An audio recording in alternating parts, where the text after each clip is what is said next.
Good morning, beautiful people. How are you out there? I hope you are very, very well. What a time we're living in, eh? Living through, surviving, you name it. We're doing our very best, aren't we, to get through this? Anyone listen to the mind control that is LBC? Good Lord, no. What an awful suggestion. Good morning, Mikhail. Good morning to you. Where do you start today? Oh, my goodness. That is an excellent question. Where do you start indeed? Just had to search YouTube for this. It should have been on my feed, though. Is Sonia getting missed by the algorithm? I don't know. But if you would kindly, or you already have, so many people have already clicked like. Thank you so much. It's 9 a.m. British summertime on Monday, 5th of August. Welcome to Wake Up with Sonia Poulton and guests. And around here, we're looking for some balance. Oh, yes, we are, because we're not seeing it out there, are we? Not at all. Good morning to you all, you magnificent creations. Good morning, Christopher and Marcus. Is that Marcus? Marcuson. Oh, interesting spelling. Morning, Donna. How are you? Gorgeous to you too. Aisha. We'll watch after work. Good morning, Eleanor and Expialadocious and Louisa, Maria and Mimi and B and Mels. And hello, lovely Mels. Let's see what this week brings indeed. Good morning, Bird and Thrive. Good morning, CHB and Sue Whitaker and Leon Weimer and Teslas and Jilly and Ray and Anne and John. Good morning to you all, and good morning to our wonderful mods, Shin and Crazy Bunny. Hello, Mary and Rowie and London Lady. I clicked last night, but I must have been removed, so clicked it again. Removed? Who removed you? What's going on? Morning, Blind Hip Shaker. Morning, Teresa. Looking lovely. Thank you. I appreciate that. Well, August is my month, my birthday month. It's when I really come alive. I am at my fiery best in August. Good morning, Priscilla. Good morning, Pink Diamond and Brett and Armand.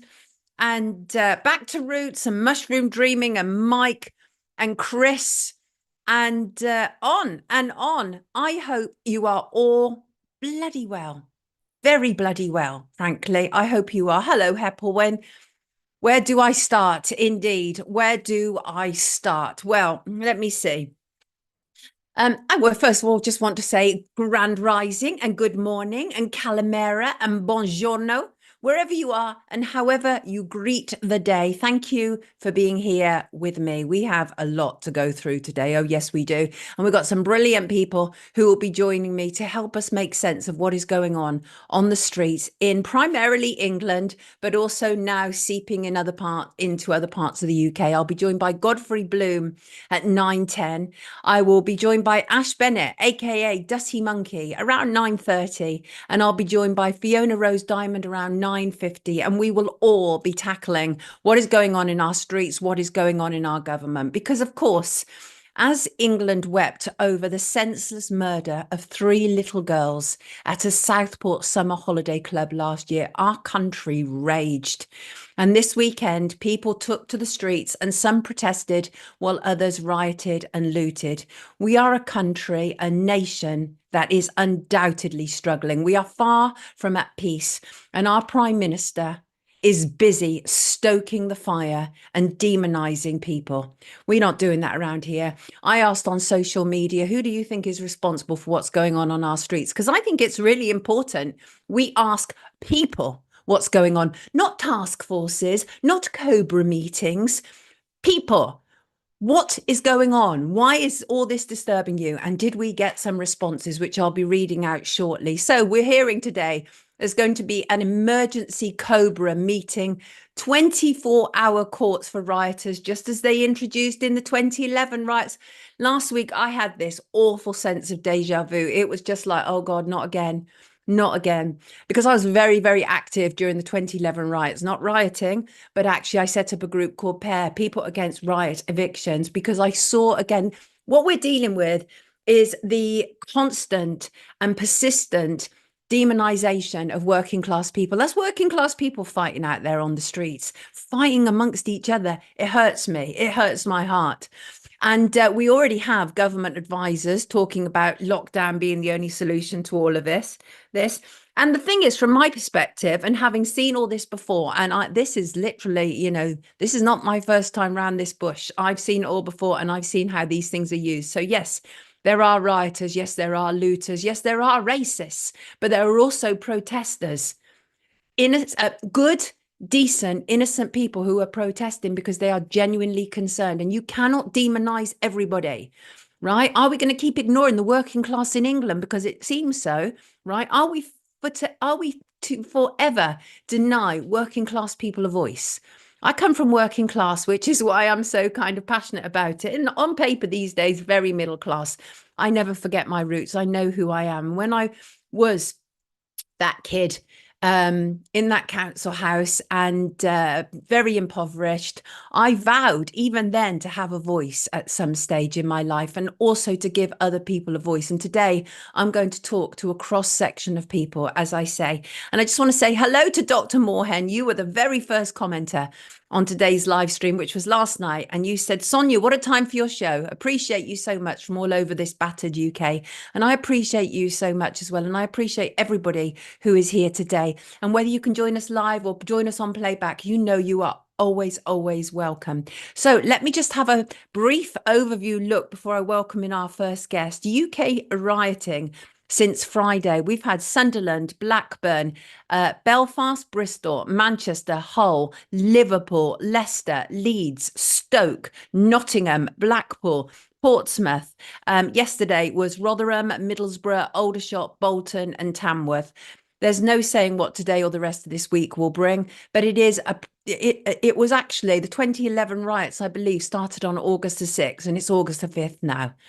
I mean, what can I even say about this? Before I bring in Godfrey, I'm going to read some of these responses, but I'll keep returning to them throughout the show. And I asked who and or what is responsible for the anger, violence and rioting we are seeing on British streets. Please let me know your thoughts.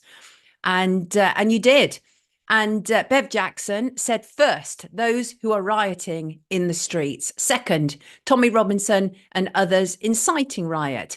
Indirectly, those who spread false rumours about the murderer's identity. I think the police should have acted far more quickly to state clearly that the rumours were entirely false.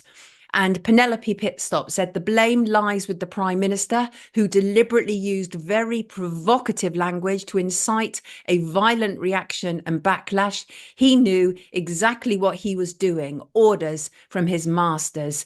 And Chris said, the WEF cabal who want to destroy us all. They don't care what colour or religion. They want us fighting each other rather than them. And there are fools on both sides willing to comply. Well, of course, you tell me in the live chat who you think is responsible for what is taking place on our streets right now. Mark May said a complete warranted breakdown of trust in all institutions.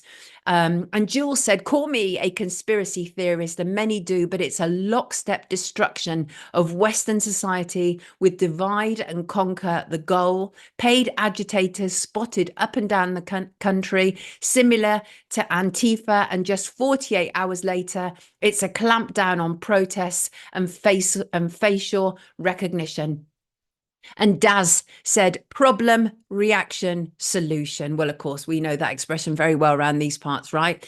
Also, Emperor's new clothes fable, says Daz. That's what the government and media are doing to us. Every time you hear the phrase, diversity is our strength, that's another person complimenting His Majesty on his fine attire. I get it. I really do. And Sean Parker, who's been on this show before, says group contagion and the individuals involved are responsible for the rioting. Authority strategy, including the disruption being convenient for the new government's aims, are responsible for the reaction.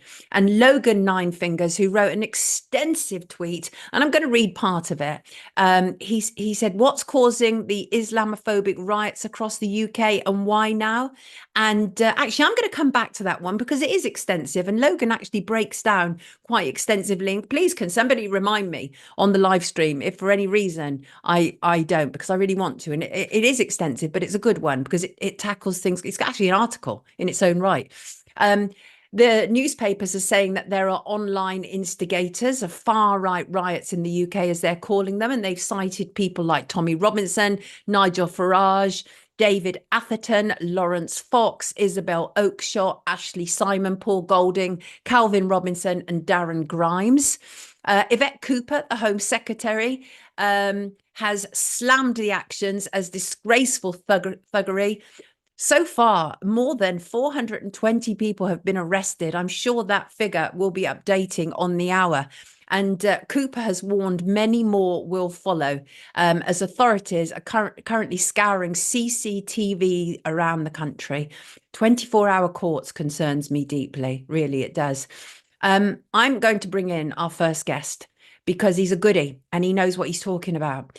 And I thought, do you know what? I'm going to bring in people who actually understand situations and can see much broader pictures. And here he is. Good morning, Godfrey Bloom.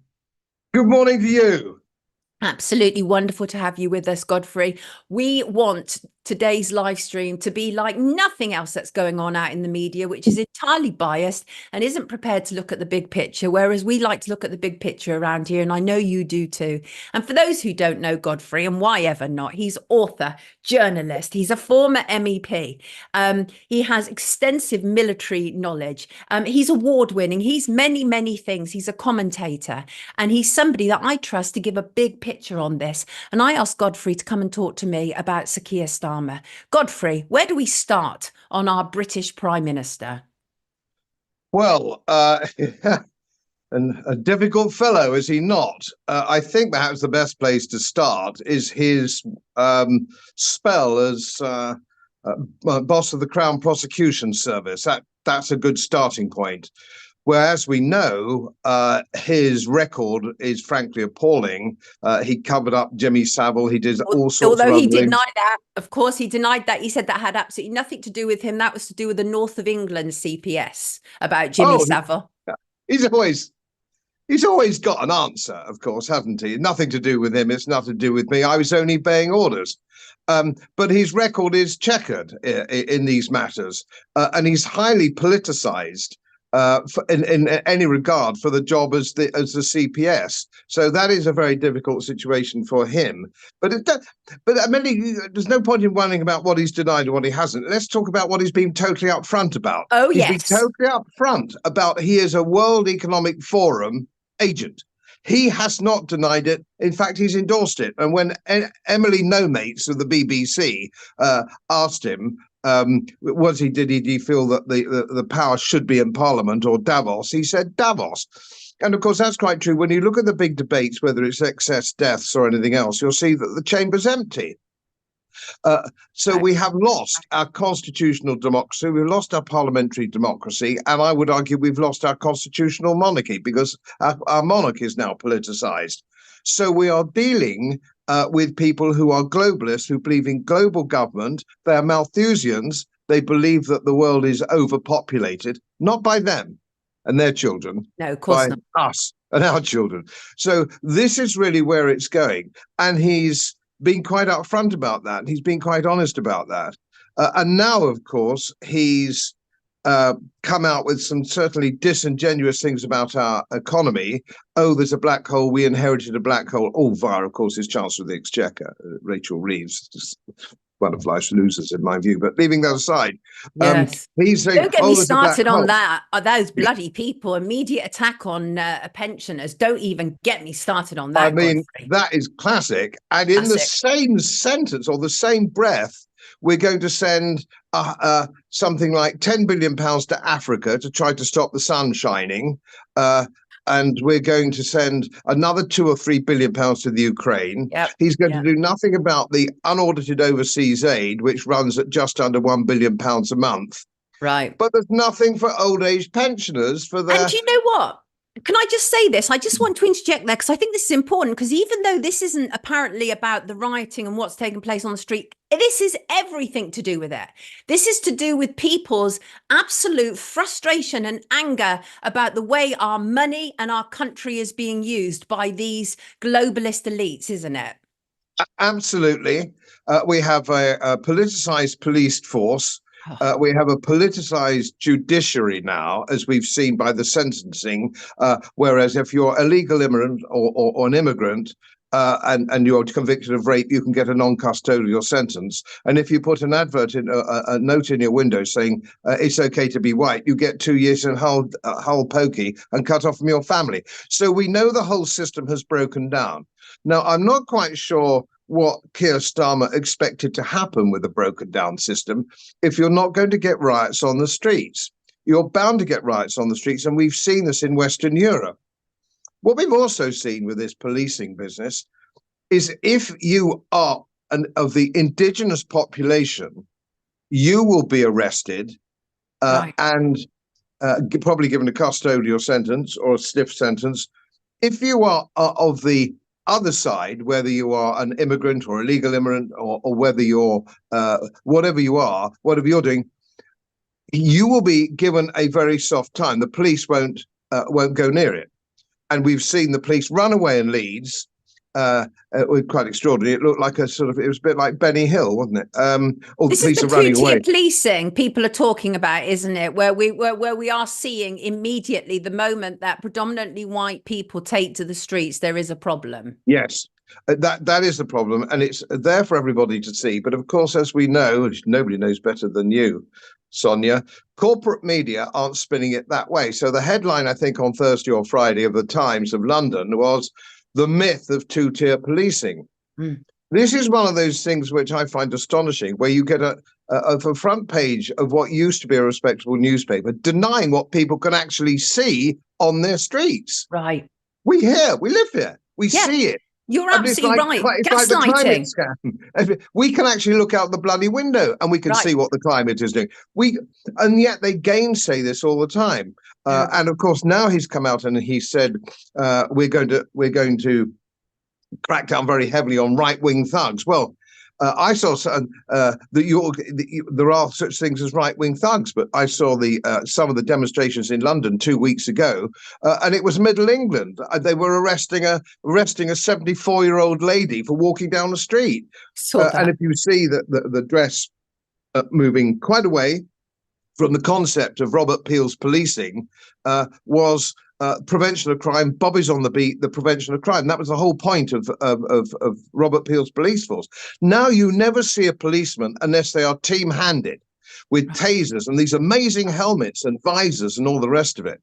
Now, here's the interesting thing. They're very free to use them on the indigenous population and wrestle them to ground and bash them over the head and all this kind of thing. You don't see this happening very often to illegal immigrants who are misbehaving, so on and so forth. So they invoke the 1936 Public Order Act against the indigenous population, but not illegals coming in. And we see this on our streets, and you see it on social media. Sadly, you don't see it on corporate media. They don't want you to see it. And of course, it's all part of the World Economic Forum globalization.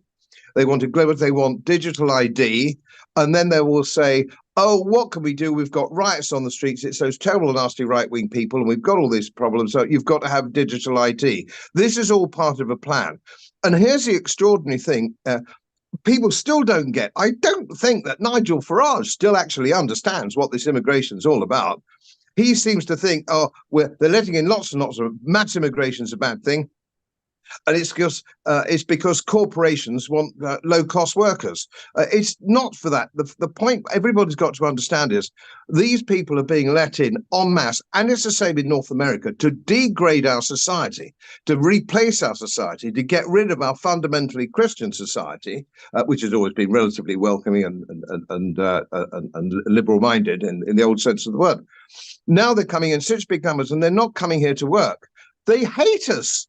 They're not embracing the British way of life. So let me just stop you there. So you're talking about the Carnegie Plan, aren't you? Which they never talk about in mainstream media, which is also known as the Great Replacement. Now, the thing is I used to say this is an absolutely ridiculous idea, but the reality is we have to question what on earth is going on. And in fact, I reported on Friday how, unknown to us, the Conservative government have brought in tens of thousands of Afghan military operatives and intelligence operatives and are stationing them at military military bases all around the UK, but we've only just found out now the Labour government's in because the Labour government want to tell Conservative secrets. Not that they're any better, and they're almost certainly going to be worse, but they're prepared to leak out those secrets. So when I start to hear stuff like that, Godfrey, I have to wonder what on earth is going on, right? And I used to think people like you were probably part of the problem. I'd be like, no, that's not right, right? But you and I, over the years, I started to understand exactly where you're coming from and what you have to say. And the thing is, I think this is part of the problem, is that we are not prepared to listen to all voices, right? We're only listening, our Prime Minister is only listening to certain voices. Demonizing a whole movement of very frustrated people as far right is not going to help anybody.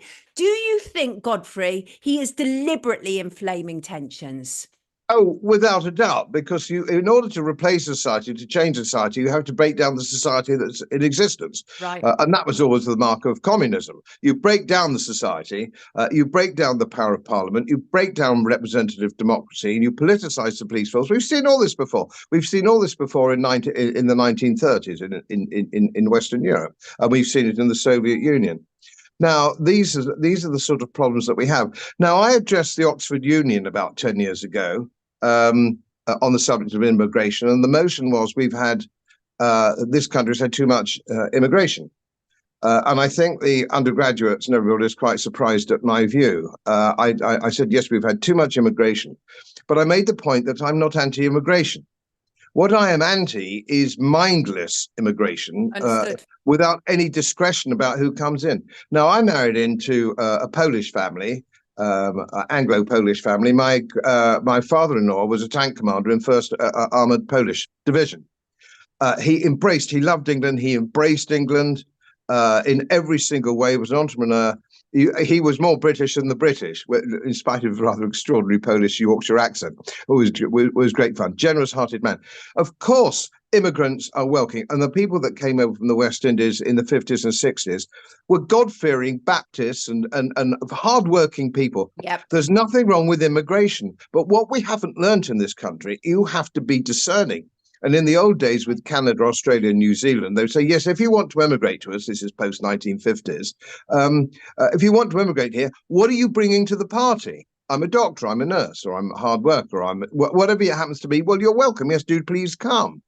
But if you're just paddling across on a boat, looking for your free hotel and your free meal and the welfare state, and you're quite openly hate your host, and you're not coming from a war-torn country as an immigrant, you're coming from bloody France. Right. What the hell's going on? And both governments, and there's no way the Conservatives can escape this, this was started by the Conservatives, and it's being carried on. And if you saw the body language and the laughter after the election, when the Conservatives got absolutely thrashed, you could see they were laughing together. They didn't care because they both piss in the same pot. They're both World Economic Forum people. So Sunak didn't care because his job was half done. And all these people are quite dreadful. And this guy, Starmer, is appalling. I don't know whether you saw that clip of him punching a punch bag. I don't know if you saw that. It was in the gym. I haven't seen that. Oh, you've got to dig it out if you can. Okay. I used to do a little bit of boxing in the army, and I would pay quite a substantial amount of money, old as I am now, to take him into the ring and give him a bloody good spanking. So here's the thing, though, is that all of these people are like coalescing around him. We're hearing like Lord Walney, former Labour MP John Woodcock, been all over media all over the weekend talking about how we need to now have lockdown. He actually said the British public will back them in whatever measures they feel are necessary to get this situation under control. And he calls for a COVID-style response to rioting across England. Was this always on the cards, do you think? Yes, I think lockdown was practicing, and I can't remember the Conservative MP, backbencher, who stood up in Parliament and said the governments are watching you very closely. If you will comply. You can't have grandma for Christmas dinner. You can't go and see your aging uncle in hospital and we complied. I didn't comply, of course, at all. I don't comply with that kind of nonsense. I opened a pub on my small holding and the whole village came on Friday nights for booze. So I took no notice of this damn nonsense. But 80% or 85% of the population went along with it. Now, are they going to go along with it again?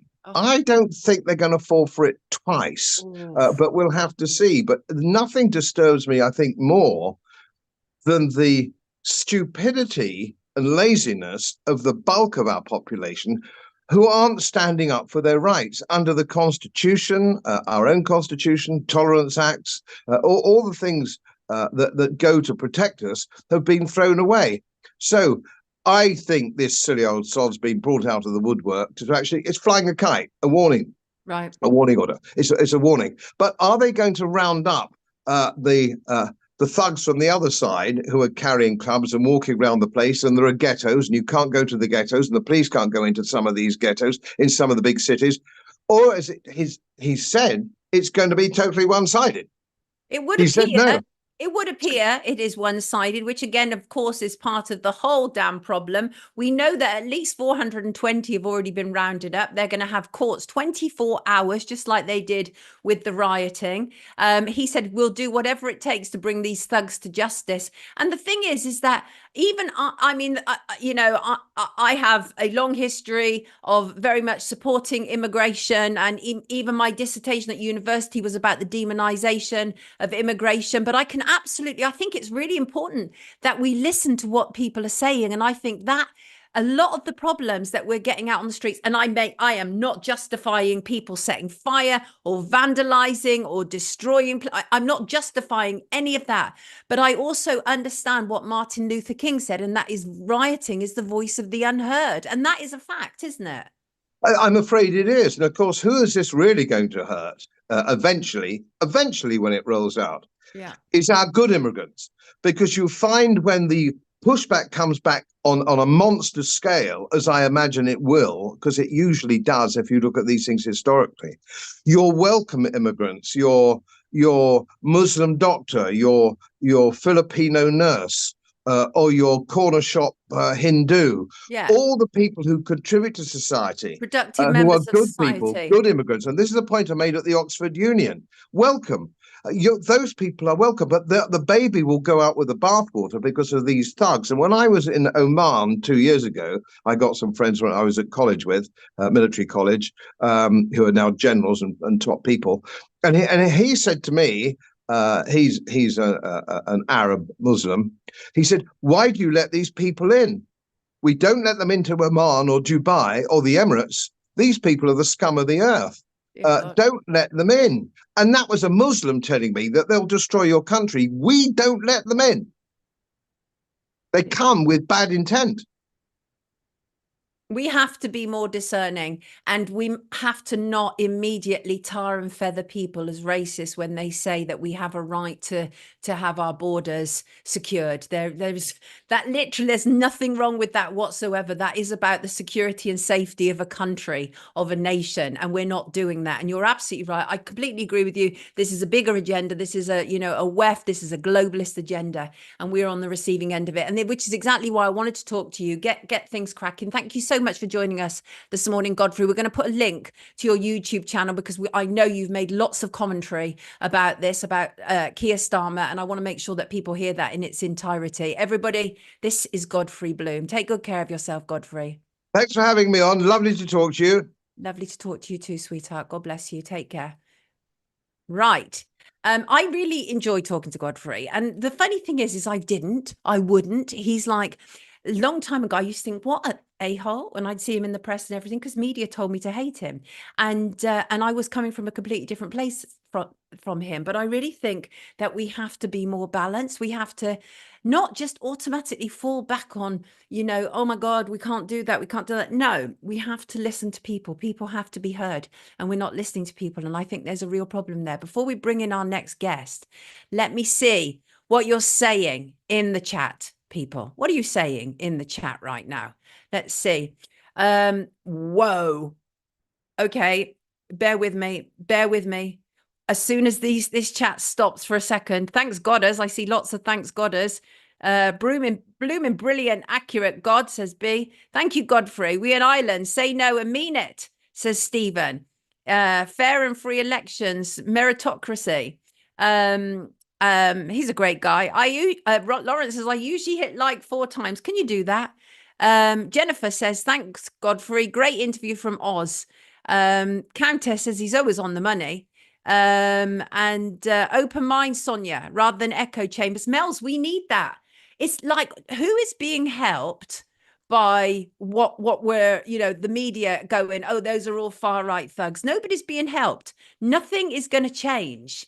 And the demonization of people, especially working class people, really, really upsets me. Really upsets me. And Healing the Silence wants to see Godfrey in the ring with Starmer. Jesus is king, says Max. We need nuance. We do. Tamsin, we absolutely do need it. Cavan says, I've seen the light. No, thing is, I've always been a fair person, right? But I'm also somebody who's very compassionate and empathetic. And so all of those things kind of got in the ring together. But I also face reality. And the reality is that a lot of people in England are deeply unhappy and being ignored. And it's not okay. DJ Darkside thinks the whole thing is staged and we're being set up, which is possible. I mean, we cannot say that that is not what's happening because we know what they're like, right? And just waiting for my next guest to come in any second he'll be with us. And but I'm looking at some of these headlines. They are heartbreaking, absolutely heartbreaking. Here he is. Good morning, Ash. Good morning, Sonia. How are you? Great to have you with us, everybody. This is Ash Bennett, Activist Dutty Monkey. And I wanted Ash on. Well, Ash and I have taught over the years, over the last 4 years on various shows that I've been on, because Ash is one of those people who puts himself out there. He's somebody who gets on the front line, and he's been heavily demonized over this last week. I've seen his imagery all over mainstream media. And they've basically, you're a far right thug, Ash. Do you recognize yourself in that description? Well, that's what I'm labelled now for having an opinion, unfortunately, like many. Yeah, but the thing is that, we were just talking to Godfrey Bloom, and the thing about round here is we want the big picture, because all we're seeing is the demonization of people, which leads to one inevitable thing, and that is 24-hour courts, right? Just like they did in the 2011 riots, right? Yep. And the way that Keir Starmer came out, he's clearly only intent on targeting one area of this and not looking at anything else. What are your responses to what Keir Starmer has had to say? Well, he's just lit the fire, hasn't he? He's just fanned the flames even more, if you want to put it that way. For me, it just seems like it's all scripted. It really is. I think a lot of people just think this is all happening by chance. But, if you go back to the COVID days, this is all sort of interlinked. It all goes back to the World Economic Forum and Klaus Schwab and everything else. On their own website, they said that we're going to have to prepare for an angrier world. So we're almost there, Sonia. We are almost there. So tell me, why have you been out there on the streets, Ash? Well, I went to the protest in London last Tuesday, Wednesday, was it? I can't remember what day it was. And I went there because I could see what was going to happen. I could spot it a mile off. We've seen it time and time again with the media, the way that they misconstrue and lie about things that happen just to push a certain agenda. So I went down there, stupidly maybe, thinking that there was a possibility that I could stop some kind of riot happening. After what we see the other night in Southport, I was just thinking, if it goes off in London that night, it is game over.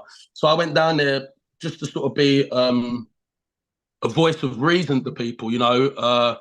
Tensions were running high. The media had really stirred everyone up with everything that had happened in the few days before that. And I just thought that maybe if you can go down there and you can show that you can hold yourself and you can speak to people, that there might be a chance of stopping some kind of nonsense that was going to happen. Fortunately enough, nothing really did happen that night. But since then we've just seen carnage on our streets, haven't we?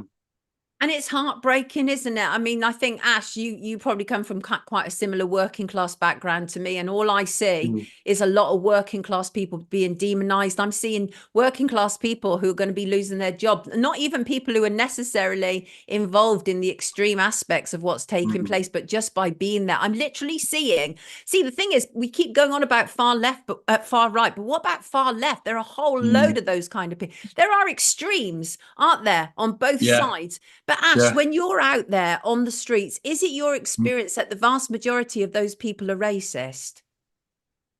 I think, you know, just through sheer numbers, you're probably going to get a few that are there. You know, you get stupid people for whatever reason, you know, whether it's that, you know, they just hate people or they have a bad experience of somebody and it demonizes everyone else in their eyes. But the vast majority of people come from all walks of life. And I really doubt that they are what you would call racist, you know, just actively discriminating against someone based on the colour of their skin. I don't think it is that no more. I think, you know, again, the media play into it, you know, people are fed up. People are fed up with the government. People are fed up with the way that the system is run and controlled.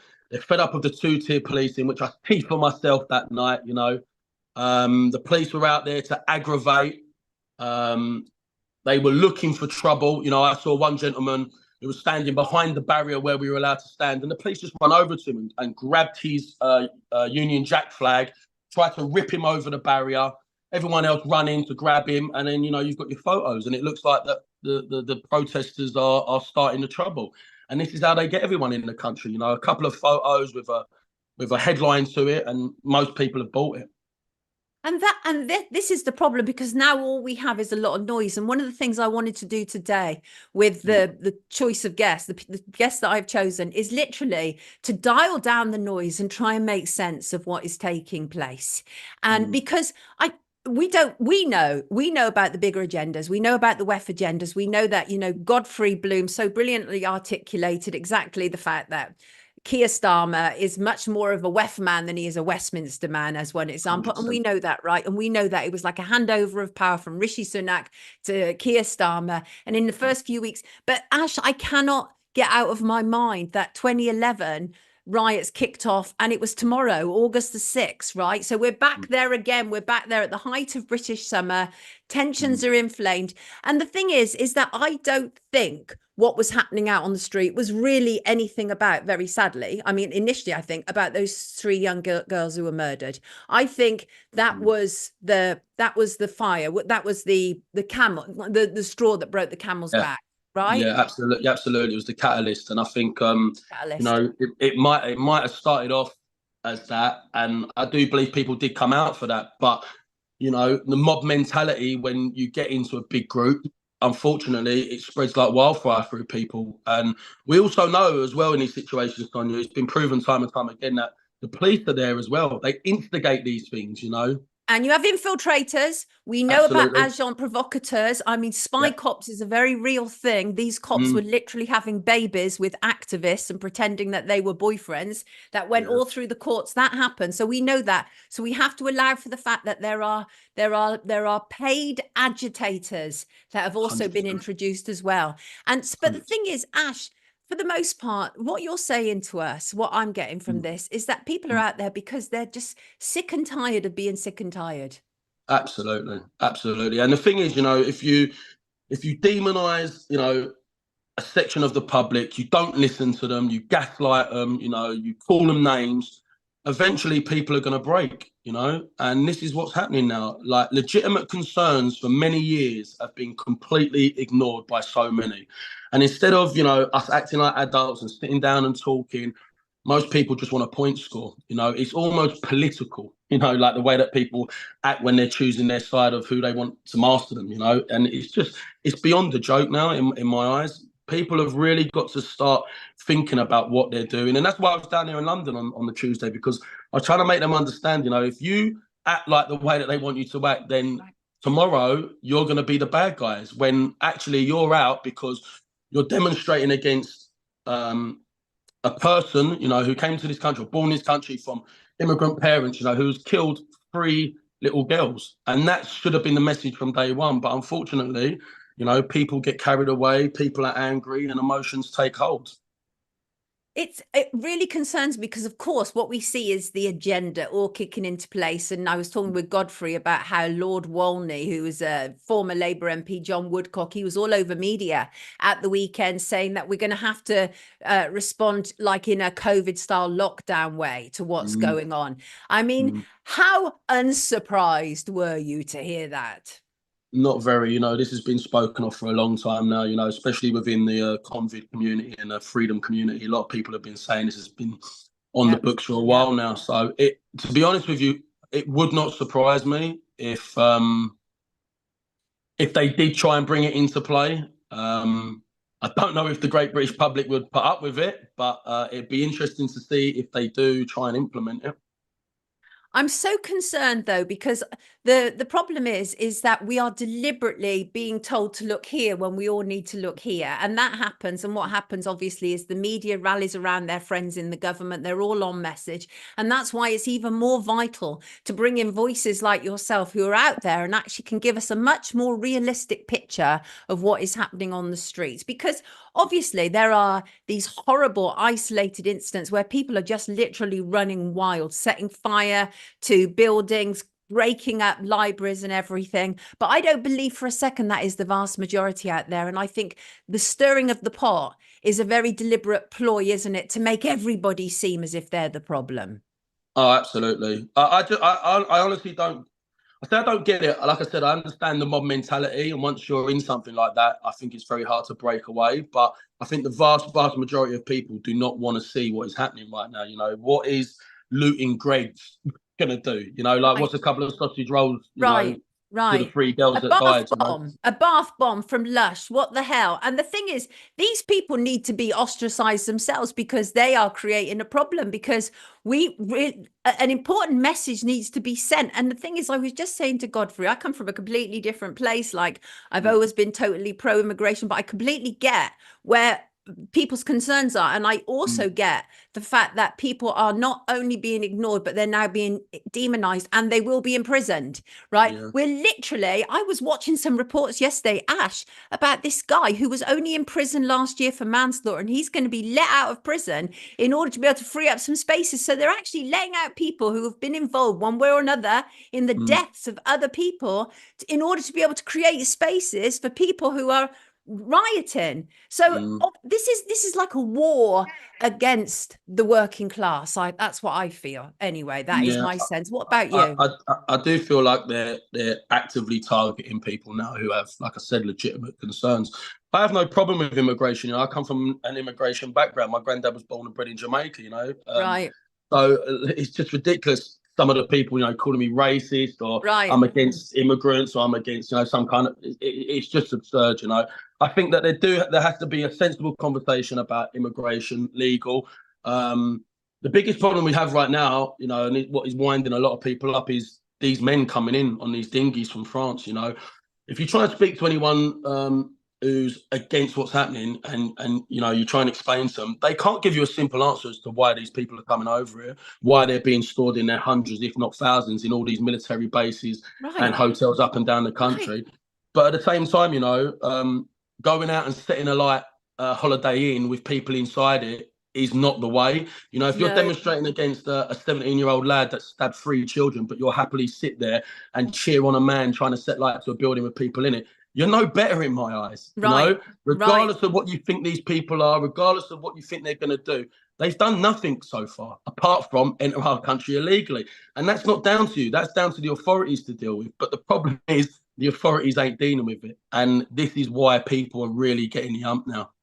And it's a hard situation, you know, it's because horrible. And we're all being wound up more and more with all the headlines, with the press conferences from the Prime Minister and members of his cabinet and everything. But seeing that building on fire, Ash, in Rotherham, it reminded me of Grenfell. It really did. Why have people lost their humanity in this? We cannot lose our humanity. Ash, do you think that there are actors out there who have been put front and center stage?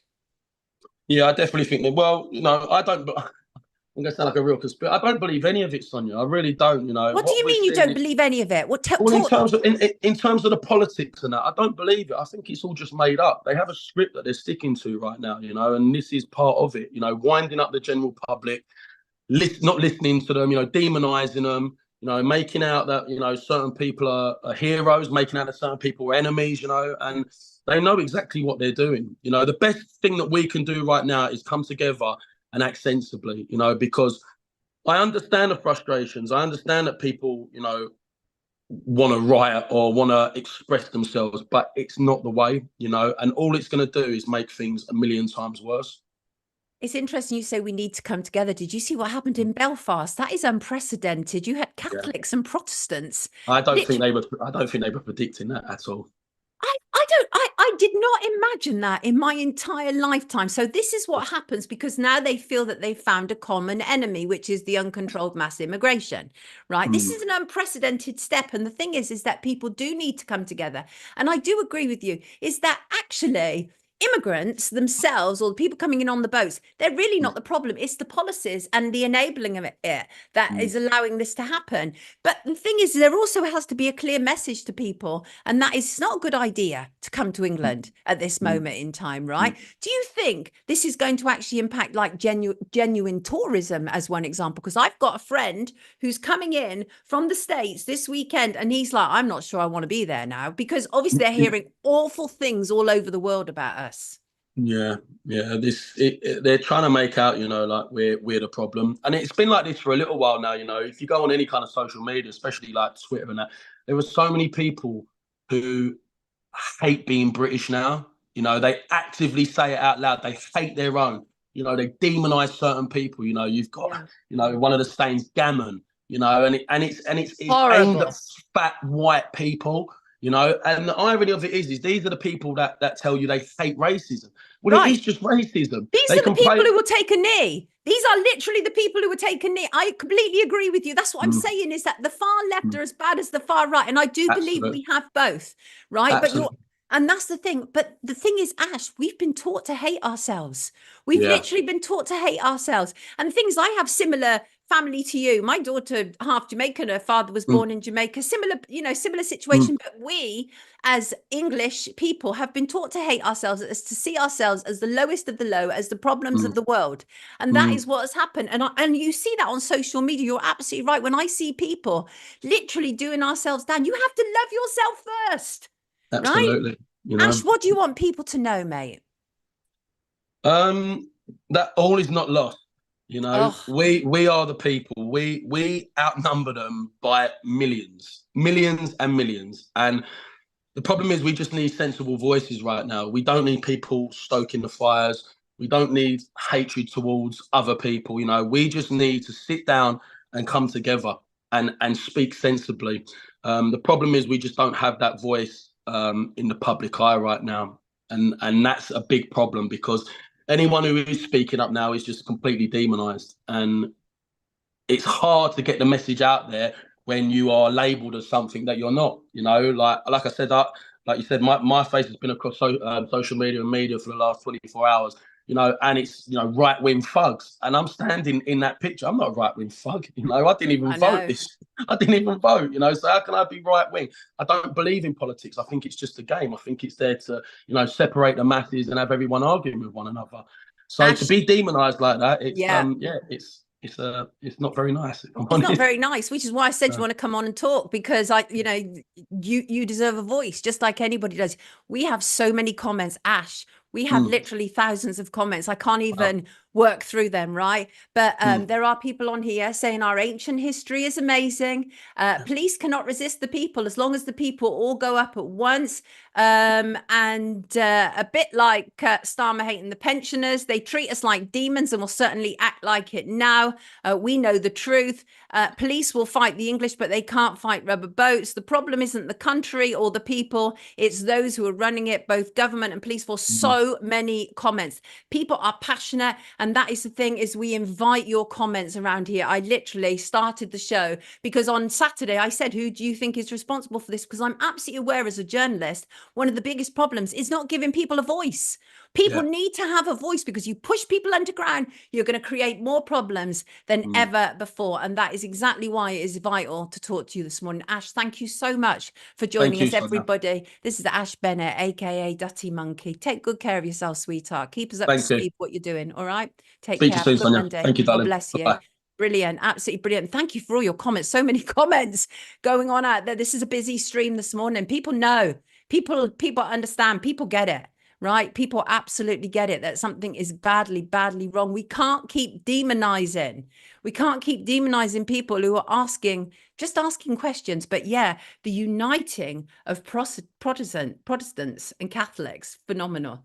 Literally, you know what's happened, right? Is that uncontrolled immigration has brought together these Irish Protestants and Catholics in a way that nothing else has before. Isn't that extraordinary? Isn't that extraordinary, though? It is. And also, by the way, of course, don't forget, MPs are on holiday. They're on recess until the 2nd of September. Number 10 confirmed that the Prime Minister will be working from London. Lurking, I was about to say. They say, no, he'd always planned to work from London over the coming week, but I'm pretty sure he's going to be jetting off, though. And Hampshire Police and Crime Commissioner Donna Jones has been demonized in the press for actually saying that, let me just say that these protest groups, as she said, in the wake of the Southport stabbings are focused on, her quote, the desire to protect Britain's sovereignty, the need to uphold British values, and in order to do this, stop illegal immigration. She's been absolutely dragged through mainstream media.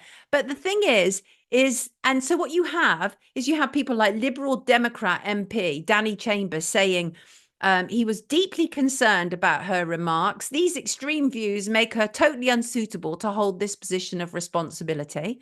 And former Chief Prosecutor Nazir Afzal, who's active on social media, said, I, as a former CEO of the Association of Police and Crime Commissioners, would have heavily advised against the current PCC, let alone the chair, appearing to justify rioting and criminality that police officers are bravely having to deal with right now. Totally unacceptable. Yeah, but she's actually, of course, it's clear on this show, we do not support rioting, looting, arson, attacks on people. We don't support any of that. And yet I'm still saying it is important for us to listen to people, right? And they are trying to shut her down and say she has no right to say what needs to be said. And by the way, did you see that Axel Rudakabana, the Southport stabbing suspect, is an actor? He's an actor. He was signed to a talent agency and he appeared in a BBC Children in Need demo, age 11. He was a Doctor Who. He's now 17. And by the way, they deleted that clip. He was signed to a kids casting agency called Ology. And Ology have deleted all their sort of Facebook posts. One of the posts about this Axel Rudabakana was, look out for Ology superstar Axel in the new promo for Children in Need. And BBC Children in Need have now removed that video. But how interesting. He's an actor, right? What are we to make of this, people? What are we to make of this? That the person at the center of the story is an actor. Dear me, dear me, dear me. I'm going to welcome in my next guest, and who is kind of coming from a very similar position as myself. Good morning to you, Fiona. Good morning. How are you?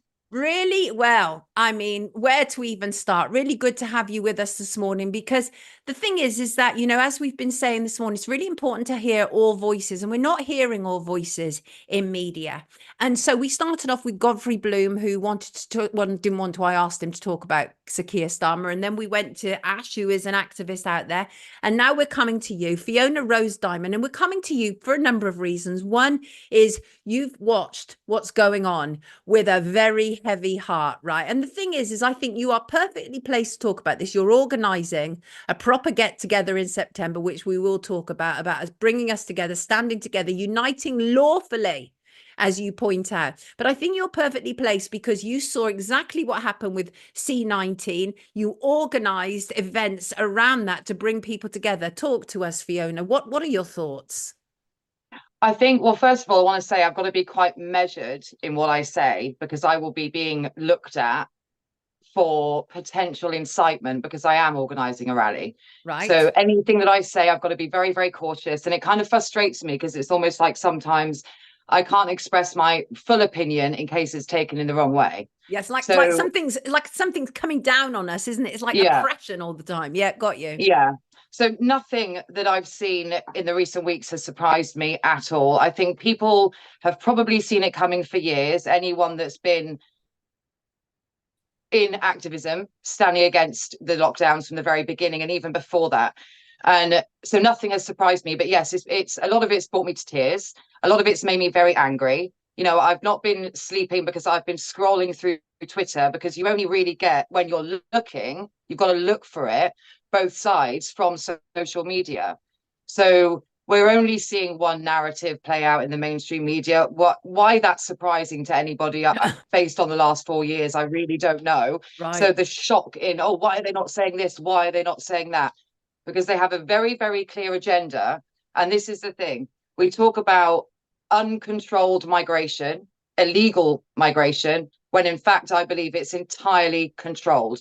I think all of this has been planned for decades. You can take it politically back to Blair if you like, but I think divide and rule, we are standing or attempting to stand against something, myself and people like me, that's been, you know, hundreds, if not thousands of years in the making. Divide and rule is what we've seen. History just constantly repeats itself. So I don't think people are zooming out enough and looking at the bigger picture. But in my opinion, all of this was engineered. We've got instigators on both sides. We've got agitators on both sides. We've got peaceful people who have legitimate concerns on both sides. And I have various opinions about some of those instigators or people who have been out recently who seem to have reappeared in the public eye, which I've got opinions and I'm cautious about expressing them. And I understand that. And the thing is, you should be, because what they've done is the authorities have sent out a very chilling message, right? And that is, we're going to keep the courts open 24 hours. We're going to remove dangerous prisoners from prison in order to be able to free up spaces for people who are out on the streets. So you're absolutely right to be cautious, because they deliberately want to send out that chilling message that we have to be careful what we say. But you're going to do something which I think is very much needed. 12 noon, Wednesday, 4th of September in Parliament Square, which is by Parliament in Westminster, during PMQs, a very effective time, because Wednesdays is usually the only time that most MPs turn up and the press turn up as well. So all of that is very, very well placed. Tell us what you want to do. See, this is the thing. We have to be strategic about everything that we do. And 4 years of organising rallies and protests on various days, weekdays, absolutely. Not that we didn't do enough, but when we did them, we didn't get enough traction. We didn't get enough people on the streets because we were very reactive to what was going on when it was going on. So we didn't have that much notice. With this one, of course, again, I have to be very measured because I've been arrested under the Terrorism Act in 2020.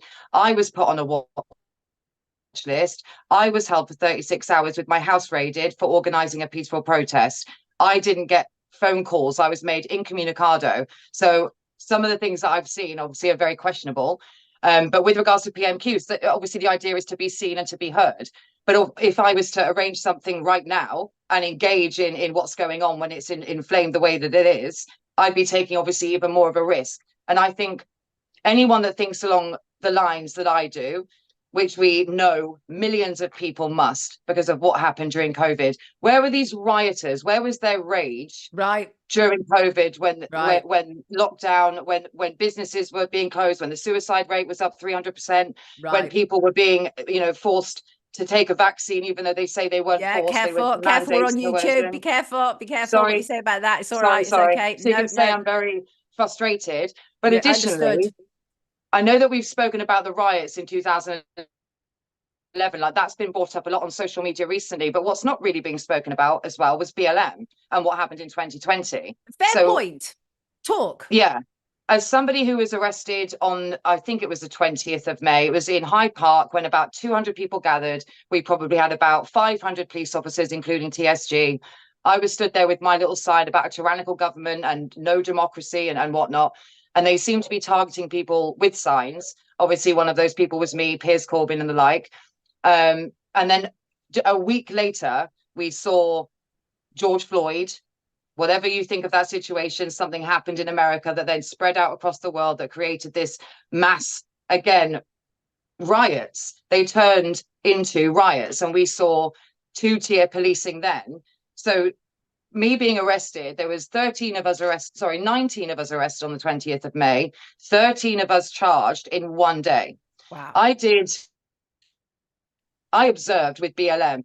Alex Murray, who at the time was a very senior police officer at Scotland Yard, gave a grand speech about democracy, how everybody has the right to protest, so that they wouldn't be enforcing COVID restrictions at the BLM rallies. You had Boris my Johnson. God, I remember it now. Yeah. It's all coming back. Right. So you have Boris Johnson talk about democracy as well, and the right to freedom of speech and the right to protest, which these again turned into riots. Had people setting fire to the flags on the cenotaph and assaulting officers and police horses. It was horrific what we were seeing. And also we saw like Piers Morgan, who had been an absolute leader of the draconian COVID lockdown measures. His son was on one of those BLM marches, if I remember. And Piers Morgan was all like, oh, you know, it's all of this. And you're absolutely right. So it's not just two-tier policing. We're dealing with a two-tier media as well. Now, the thing is, this event you're organising, the reason why I think it has the power to bring people together is because I want to tell people what it actually is about. And I think this is important. It is about, you're saying it's a stand against unfettered police powers, digital ID, facial recognition. Ooh, let me just, my camera's just gone weird again. Facial recognition, restriction of movement, mass illegal migration, CBDC and cashless society, restriction on protest, draconian legislation, tax-funded wars, and every tool they're using to divide and rule. That should bring us all together, because that covers all of us. I think that's it, because I think what we're seeing now, like I say, I think it's all been engineered, whether people want to say it's theatre and we're watching play out something that we knew was going to happen, because it's right out of the playbook. It's been planned. Keir Starmer looks like he's reading a script because he's reading a script. Yes. And all of this is engineered, this civil unrest that we're seeing now, in order to bring in the draconian control and the dystopia that they want us to be living in. So I think zooming out and looking at it from that perspective is what I think everybody should do, because as I said, on both sides, there's awful things we're seeing on both sides. There is racism on both sides, there is extremism on both sides, but there's very, very legitimate concerns. This is why I've included in the message that we are standing against mass illegal migration, because I believe personally these fighting age young men may have been brought in for a sinister purpose in order to bring about Agenda 2030. I'm really trying to watch what I'm saying now, so I'm very conscious of YouTube, darling. But also, it's absolutely insane. Let me read you some of these comments. Like, we have thousands on the stream this morning, right? People are sick. People are sick and tired of being sick and tired, getting only one story, and they know round here I will do everything I humanly can to give as balanced a picture as humanly possible, and not balanced in a fake BBC way where they have to have two sides to a story when one side is blatantly wrong. I'm just talking about getting as big an overview as humanly possible. But let me read you some of these comments, right? And yes, Fiona, yes, go, says Mike. Agreed, Fiona, says Kat. Is it a Blade Runner dystopia, says Ian. I studied economics. We are heading for a massive depression, says Shin. Now, these things kind of concern me because we've already seen all this kind of stuff before, right? We know what happens. And I definitely feel this is an attack on working class people. It feels like that again. And the British riots was an attack on working class people. And the idea that they are going to be more, they're going to legally clamp down more. And when you see something like Yvette Cooper, who hates people like the men out on the street, right? These people, remember Emily Thornberry, another Labour MP, and her kind of jokes about white van man and the type of people who have English flags. These people are like self-loathing Brits. aren't they? A lot of the time, these kind of people in. But do you think there is a far right and a far left, or are we all being played?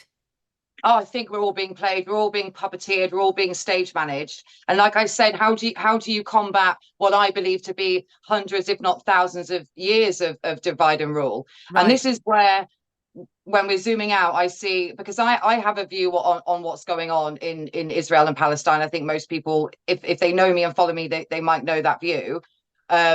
But the point is, I think there's a huge amount of ignorance around it, where certain people are calling the Palestinian flag a pro-terrorist Hamas flag, and then other people are parroting that. And we're seeing that, you know, it sticks in people's minds. They go out and they think they're standing up against something when they're fighting each other, when we should be fighting the powers that be and the people, the puppet masters of this. But I think what frustrates me, again, when we take it back to say 2020 and 2021, we saw such beautiful unity. We saw people from all races, all religions on the streets together, especially in London. And it was just peaceful and beautiful. And it was unity because we were standing as humanity for humanity. And I think we've got I say we've got like a moral obligation. I don't know if other people feel that feeling of a compulsion or an obligation to sort of stand up for what's right.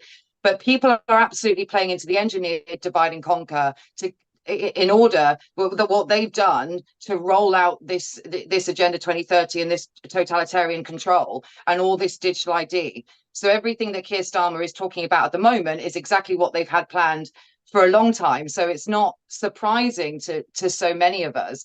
And I don't think, obviously, that violent disorder is the answer. Where did it get anybody, even with BLM?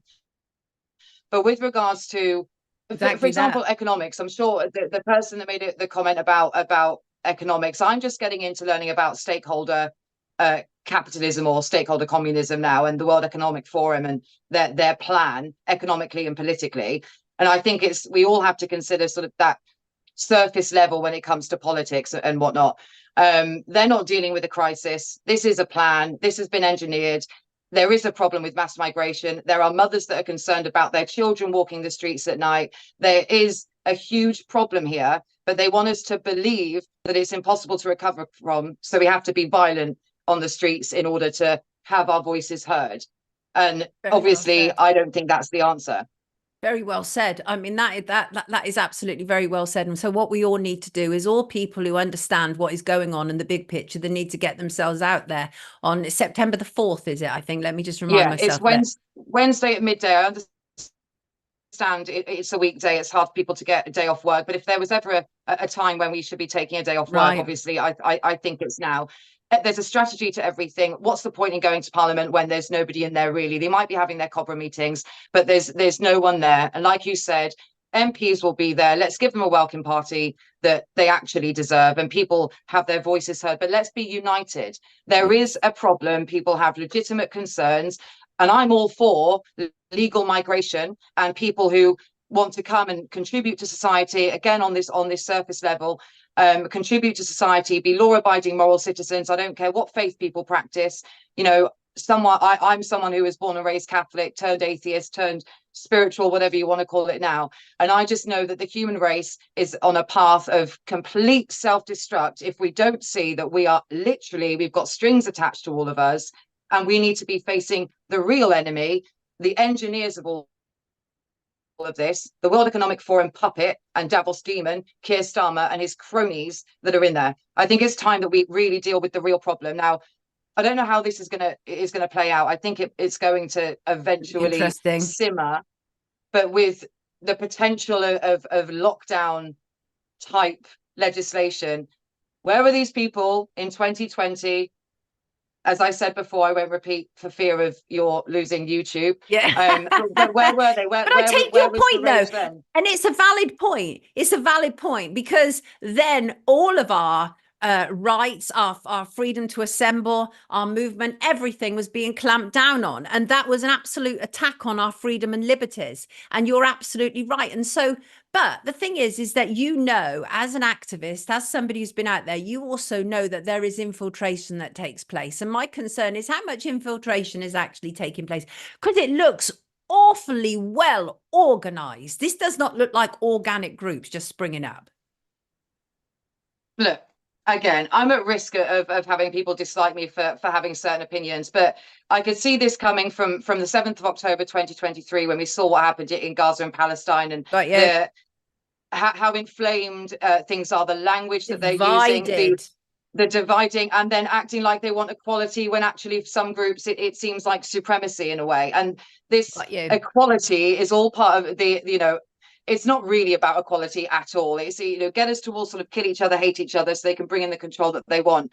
There's nothing about equality that they really want here. They're actually, I mean, what sort of prime minister of the British people, if I was to believe that it wasn't all theatre, would actually say that we're going to protect the mosque and give an extra 27 million to protect the mosque, but we're going to arrest every single far-right person that's out there rioting and calling them all thugs? You are actively and proactively inflaming, because that is your job, Sir Keir Starmer. That's what Davos wants you to do. So we know, we can see when we zoom out what you know, what the overall agenda is. And I think education on that is absolutely needed, because it's, as I say, there are legitimate concerns. This mass illegal migration, these fighting age young men, why are they being imported? Those are the questions that need asking. It's not uncontrolled, it's entirely controlled. So we need to make our point and we need to be heard, but we need to be united, because there's good people out there on both sides who don't want this. They don't want the total destruction of society. They've pulled these people in to divide society, to break down tradition, to completely divide, to make us seem like we have no identity. Why we can't have, we know that we're not allowed to have certain conversations. We know that Keir Starmer has mentioned the online harms bill and that this has happened online. There was a rally on the 27th of what was it, June?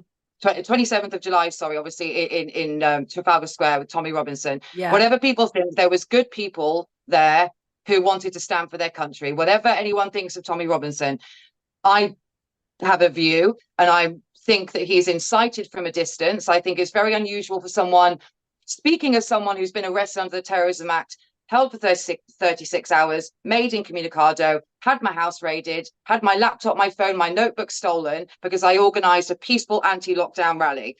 So I know what it's like to be in that position. You get phone calls to your cell that last 5 minutes.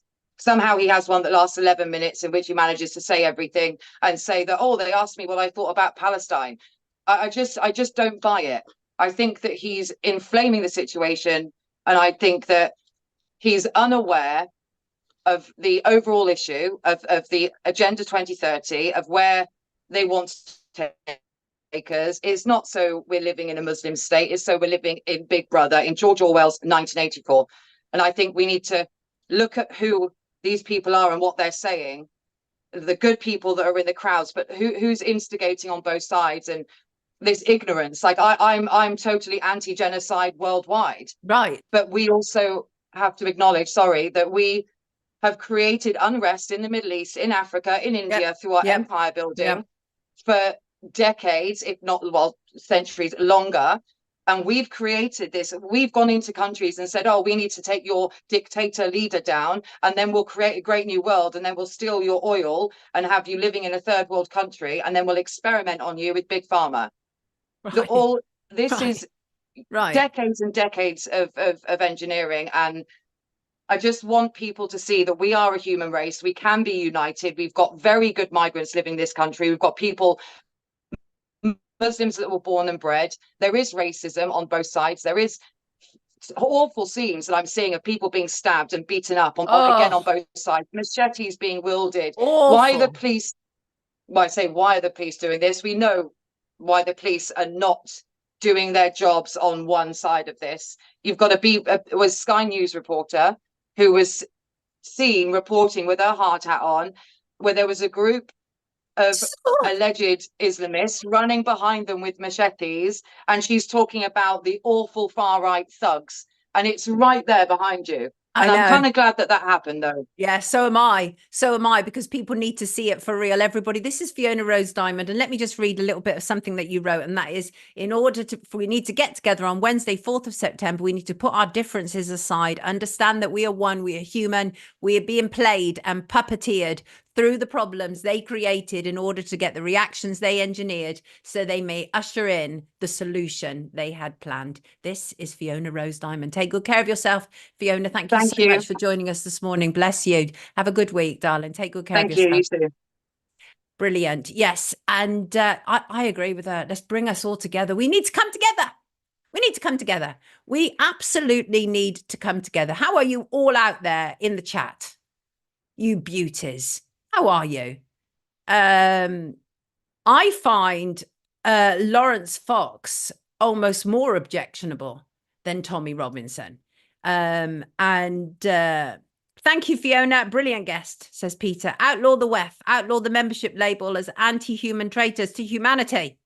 Susan says, thank you, Fiona. MK Ultra says, bless you, Fiona. Mike J says, thanks, Fiona. Well said, said Mr. Bazza.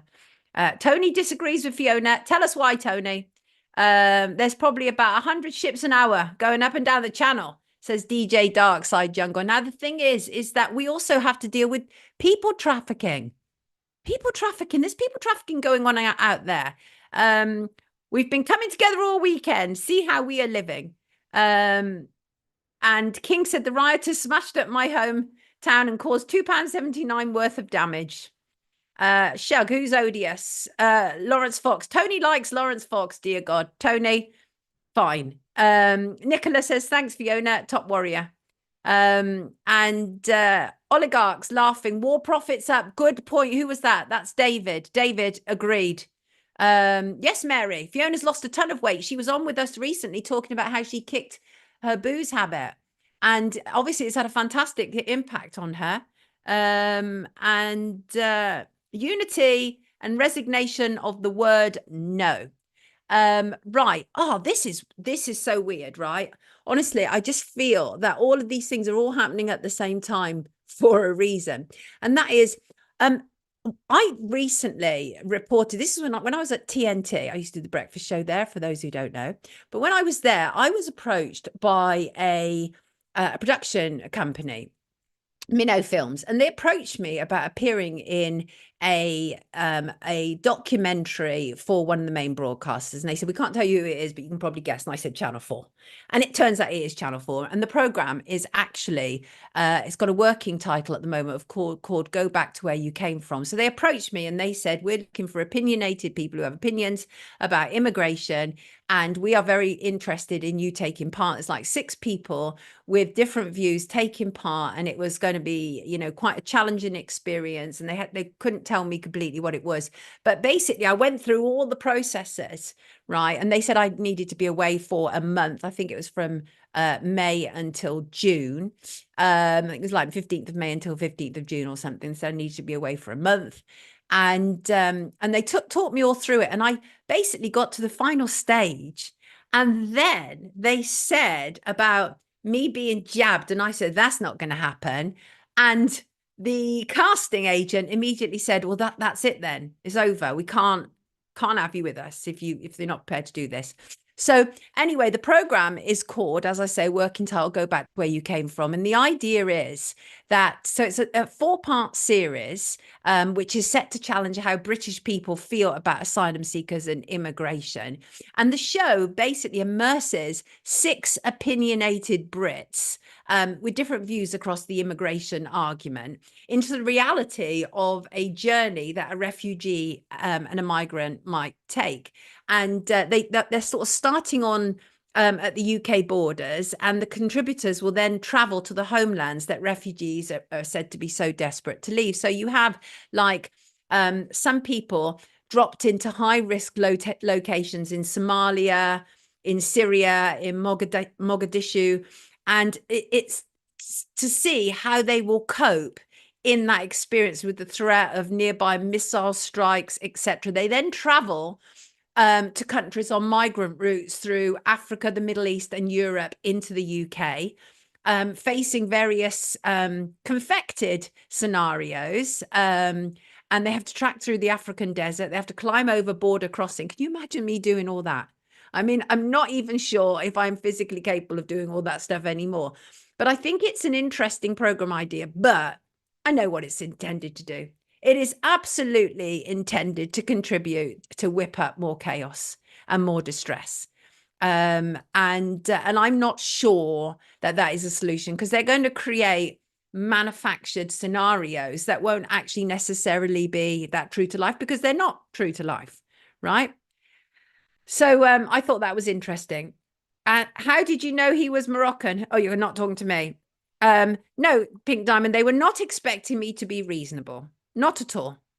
Patricia says no one has the right to create borders. Patricia, I always agreed with that. And still, to a certain degree, I do. I believe that as human beings, we should be able to go exactly where we want to. Absolutely, I do. But we have to be real here. And that is, human beings can be problematic. And when you mix lots of different cultures, lots of different ideas on how society will be without proper integration, there probably will be problems. Yeah. Thank you, Sarah. Thank you, Fiona. Love the sense on your channel, Sonia. Got to come together, people. It's the only way. They are mugging us off. They work for us. People power. And Stephen said Andrew Bridgen needs resurrection. This is about replacement, Sonia. Don't go too far down the PSYOP angle. I'm not. Don't worry. Morning. Hello, Paul Bogey. How are you?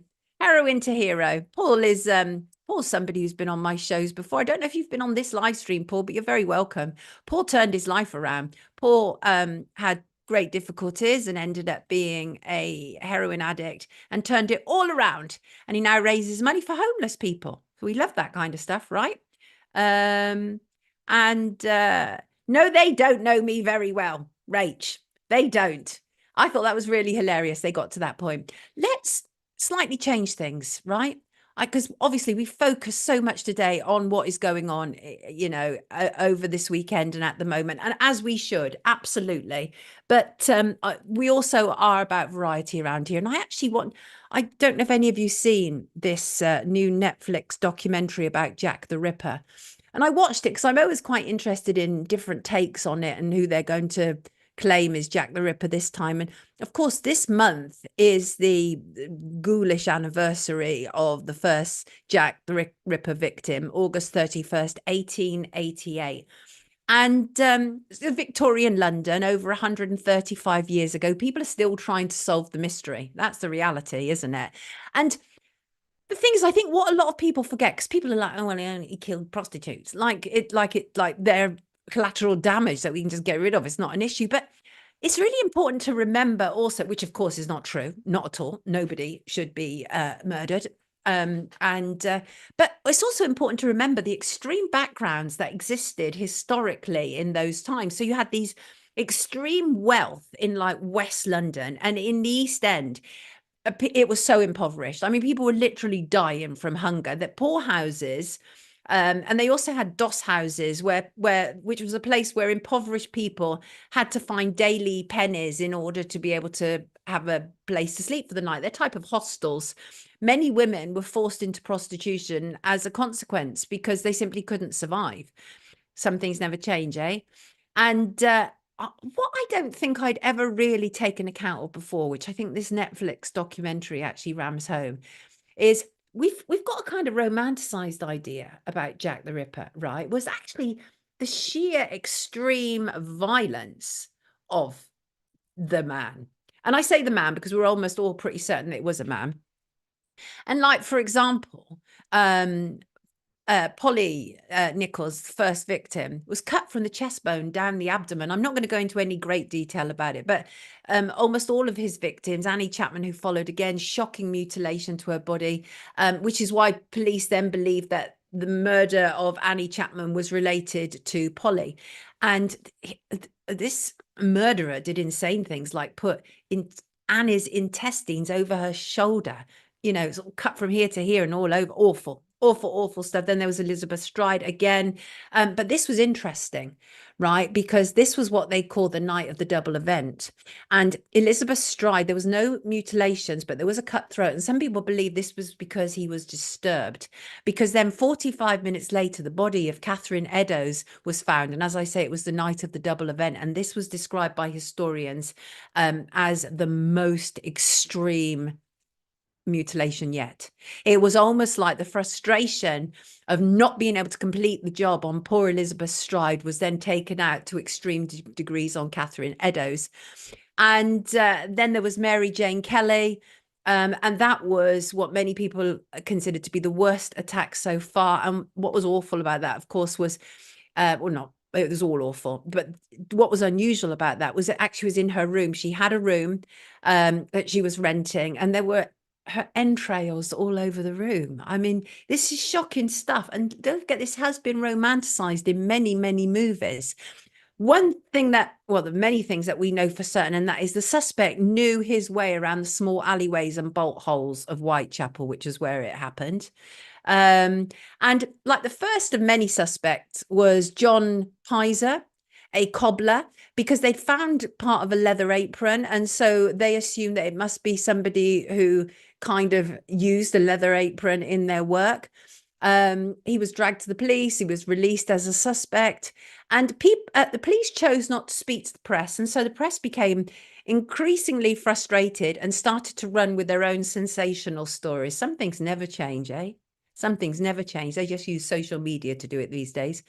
And on the 27th of September, 1888, there was a letter sent to the Central News Agency. And this was infamous. It began, "Dear Boss," and it was signed Jack the Ripper.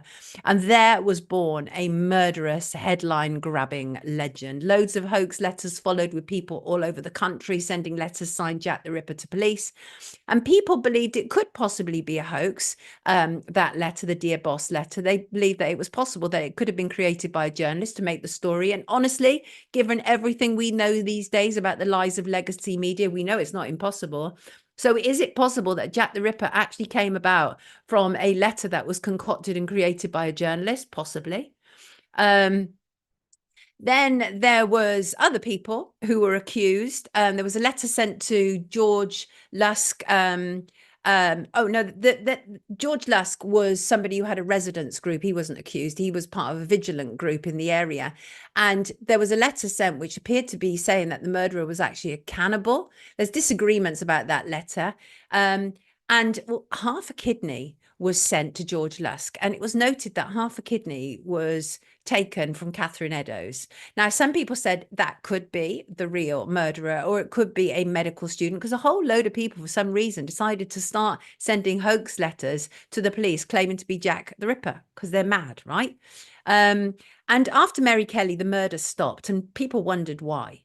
There were a number of people, society people, who they thought could be responsible, including Dr. Francis Tumblety. He was arrested before the Mary Kelly murder, then released. He skipped bail and went back to America. Again, no evidence that it was him. There was also an Aaron Kosminski, a Polish Jew who was put into an asylum. He was considered very likely to be the person responsible. Anderson and Swanson, who were the chief investigators, thought it was very likely to be him. But what we can't know for certain is whether Aaron Kosminski and the Kosminski who they think it could be are actually the same person. So even 135 plus years on, there's still confusion. And I think the one that most films think is Jack the Ripper was Sir William Gull. He's noted in most major films. And there was this whole idea that he was using prostitutes, and there was a conspiracy amongst prostitutes to out him as the father of a baby of one of the pregnant prostitutes. But again, who knows? Who knows? And also, who knows whether he actually stopped, right? Who knows whether he actually stopped, because the Whitechapel murder file actually extends far beyond, but they only stopped saying it was Jack the Ripper because the modus operandi of murder changed. So don't know. But it is an enduring mystery. It is just one of those stories that will go on and on and on, right? An enduring mystery. I'm just looking at comments on other social media. And what have we got going on here? What are your thoughts? my beautiful, glorious people, you should, we are now, this is great, people. I mean, it's really important that we have as many eyes on this as possible. Please like, share, and subscribe if you can. According to the figures here that I have right in front of me, we're at 3,008. This is brilliant for our live stream. Thank you so much. I really appreciate it. MK Ultra says, hydrate, Sonia, have a cuppa. I'll have a glass of water. Thank you. Red Scotland bets 100% that King Charles knows precisely who the Ripper was. Interesting.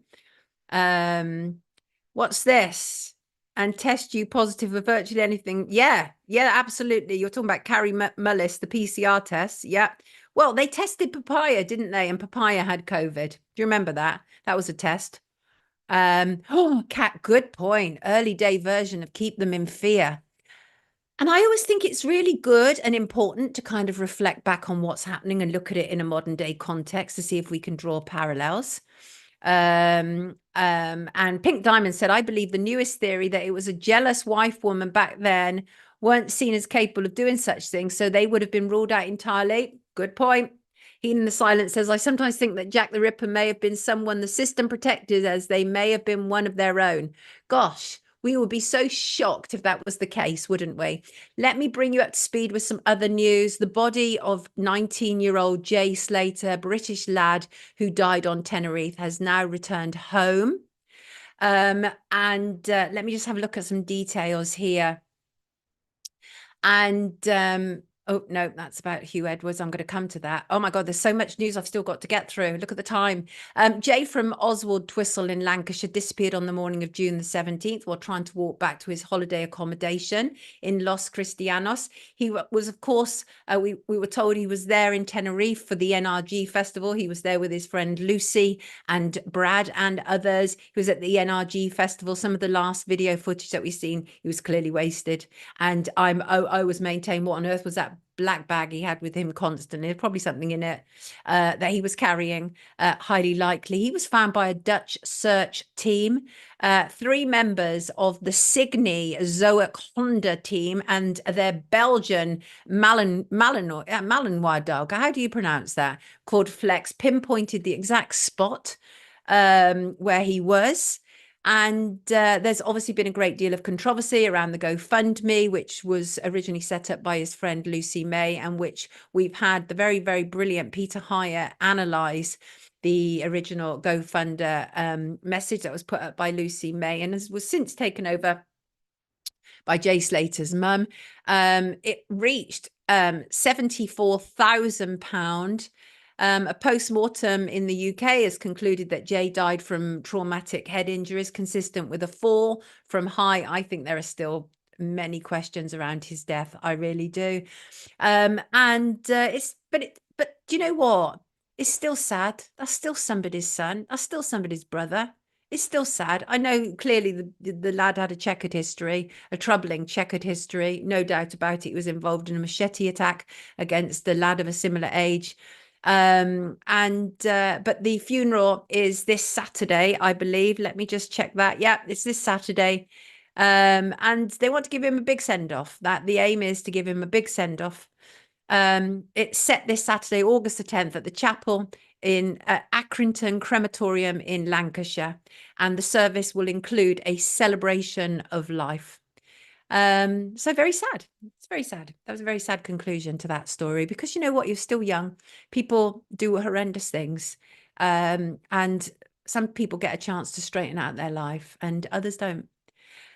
Olympics. I see that child rapist Stephen van der Veld crashed out yesterday, eliminated from Olympics, left the court in tears. That's the kind of thing I like to see, right?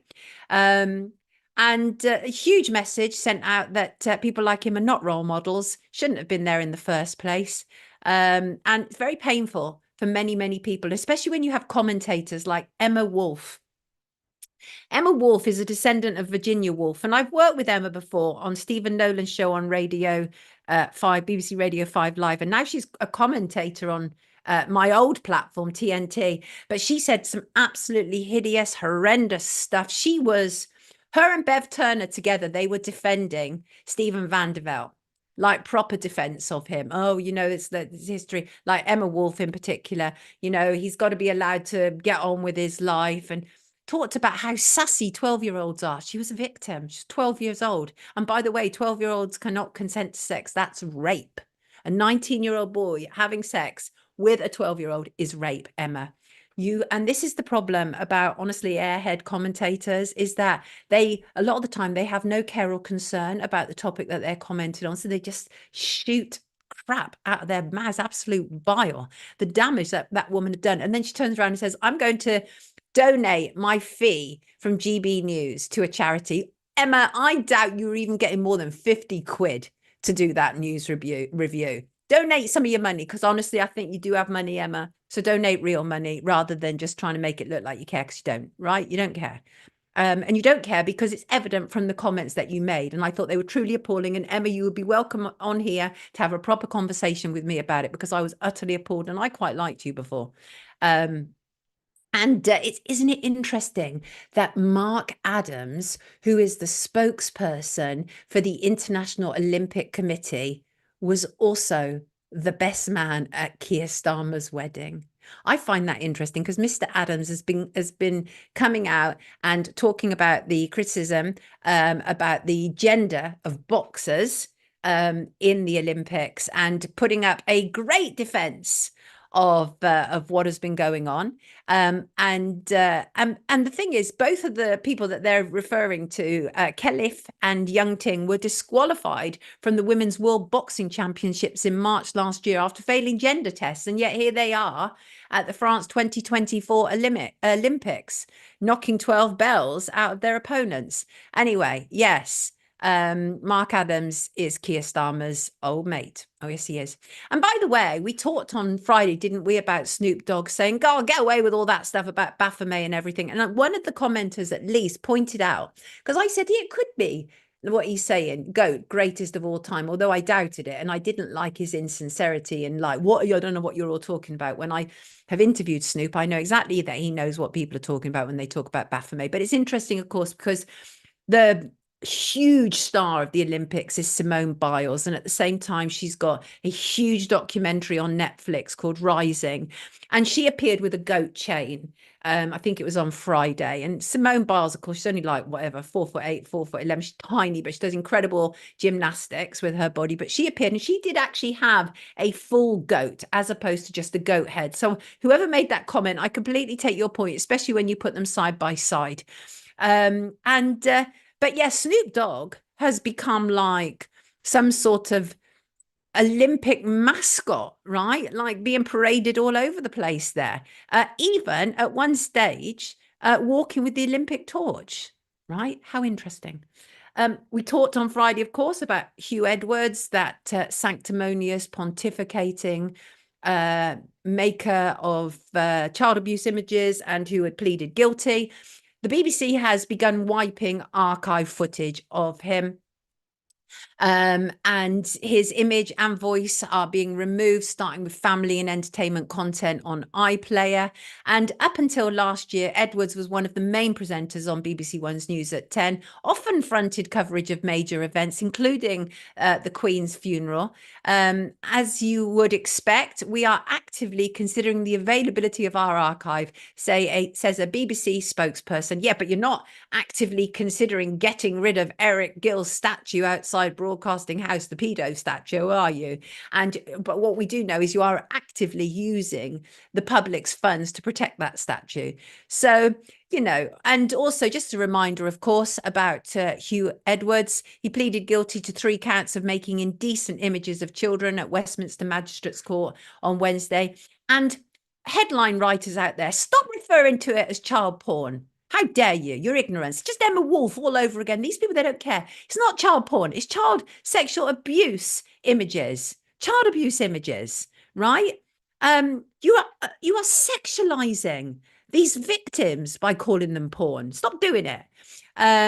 Bulk of these images, by the way, were sent during a 2-month period.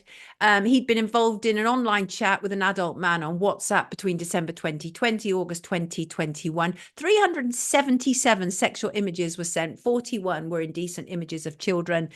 And And the worst, so there was category A, category B, and category C. The final indecent image was sent in August 2021, a category A film featuring a young boy. Now, for those who don't know, category A is rape and torture and murder. Where do you even go with that? BBC boss Tim Davie defended his decision not to fire Edwards despite knowing he had been arrested in November, and they carried on paying him. I think we revealed on Friday it was £365,000 that Hugh Edward has received and should be returned. Tim Davie was interviewed and he said, "We knew it was serious. We knew no specifics apart from the category of the potential offences." So you knew the category. The police came to us and said, "Look, we need to do our work in total confidence. We've arrested. Please keep this confidential." And so that was why the BBC couldn't say anything. Fine, get it. But to keep paying the bloke, I mean, they knew they'd already had complaints about him. This was not a situation where the police had come in about somebody who had complete clean hands. The BBC already knew there was a problem with Hugh Edwards. Absolutely shocking. And by the way, BBC chairwoman, Dame Ellen Cross-Stevens, had thanked Hugh Edwards for his service when he left the corporation and accused the Sun newspaper of making the most of exposing him because he was so well known despite knowing he had been arrested.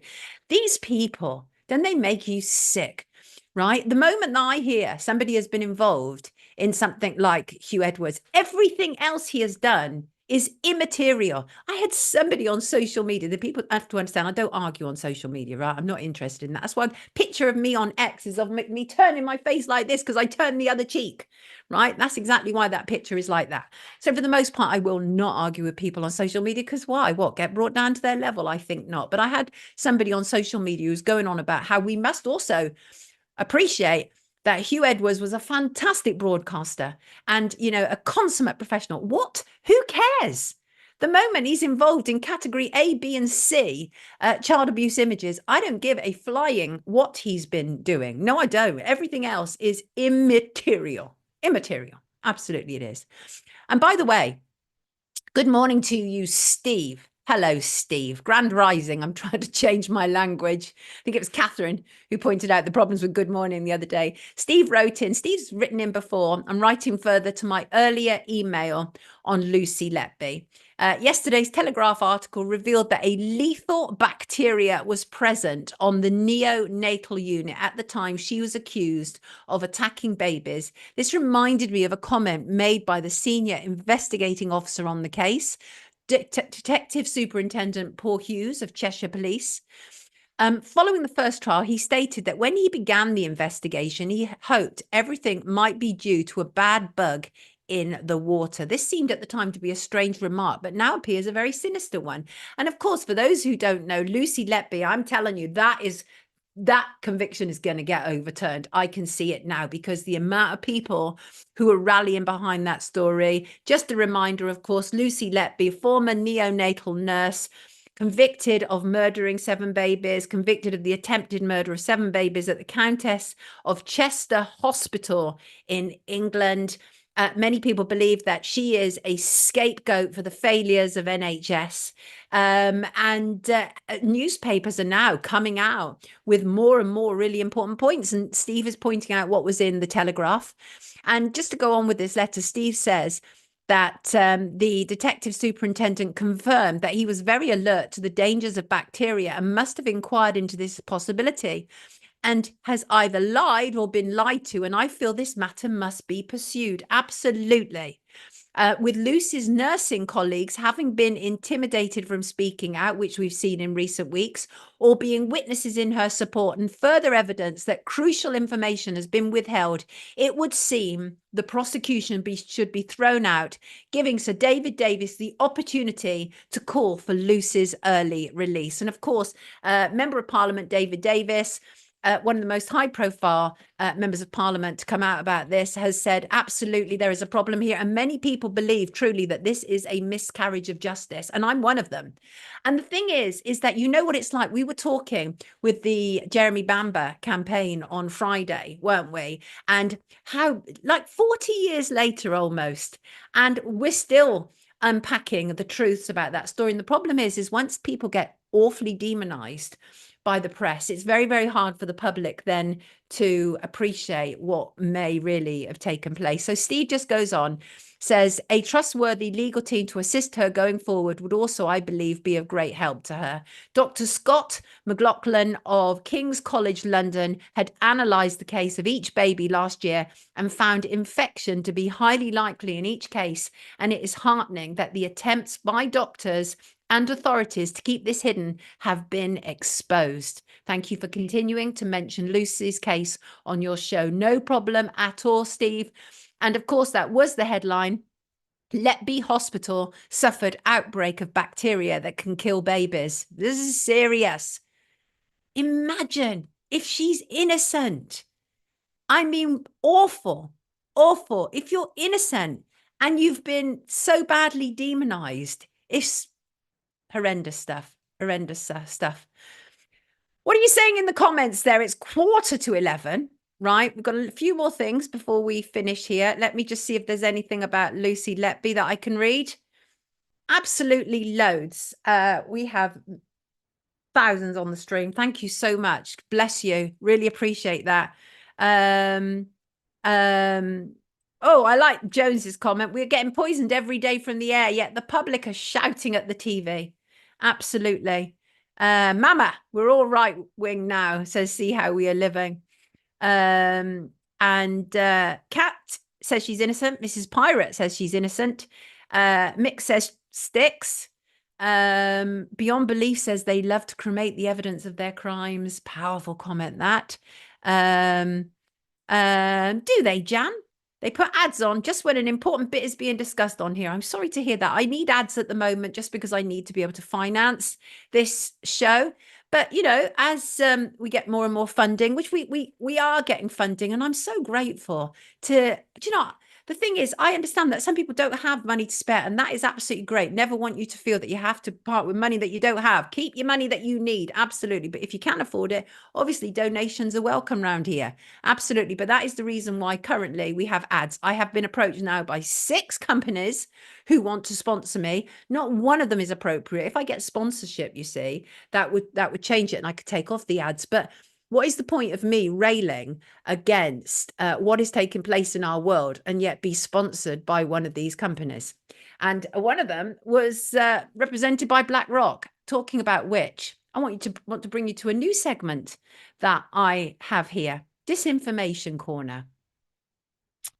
Because we can't expect much from legacy media, but alternative voices are supposed to be better. We are.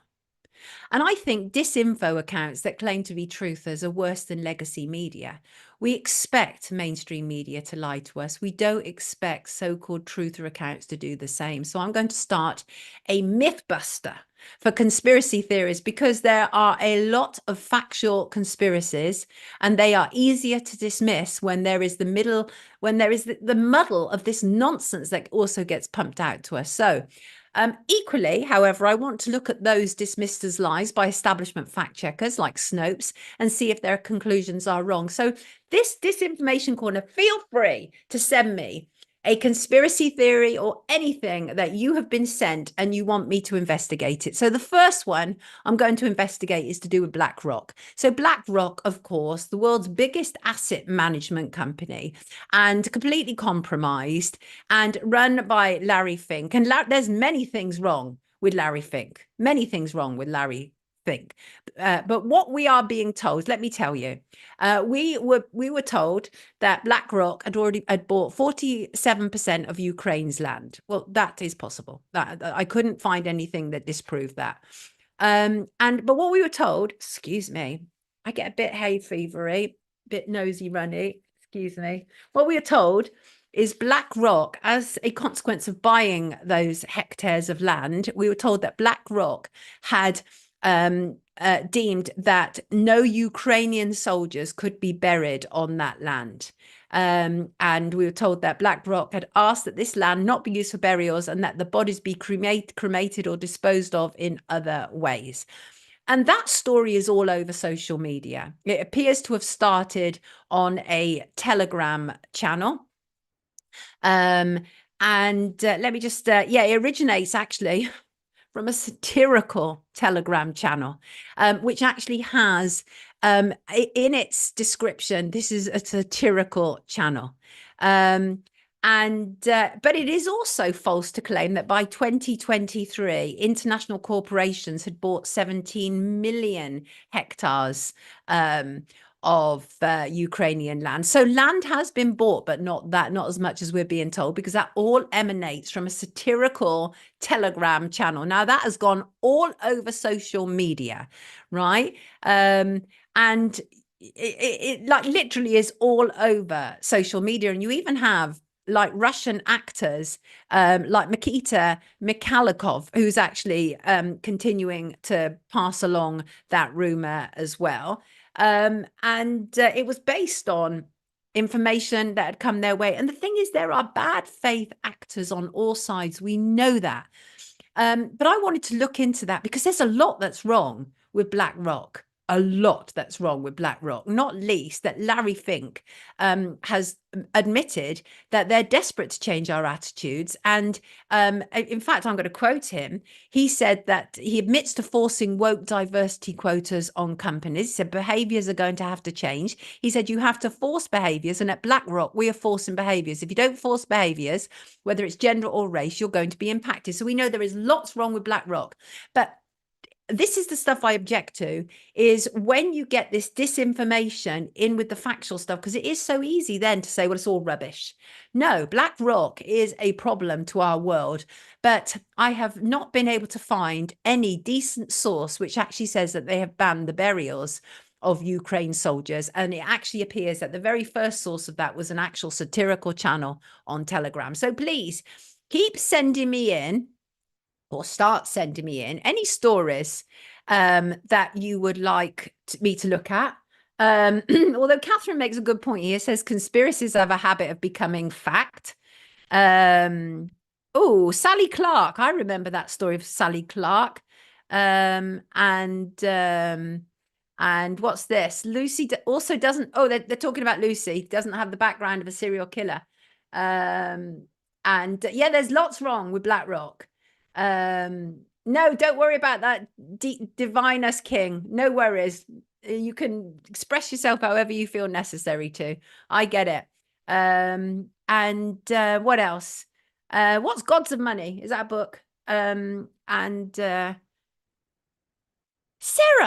you're right. I am doing so well not swearing, especially because I actually can be very sweary. I am somebody who believes in the power of the F word. Is BlackRock hoovering up land in Central Africa? Yes, I believe they are. Yes, I believe they are. And those are the things that we really need to be looking in, right? Want to tokenize everything in nature.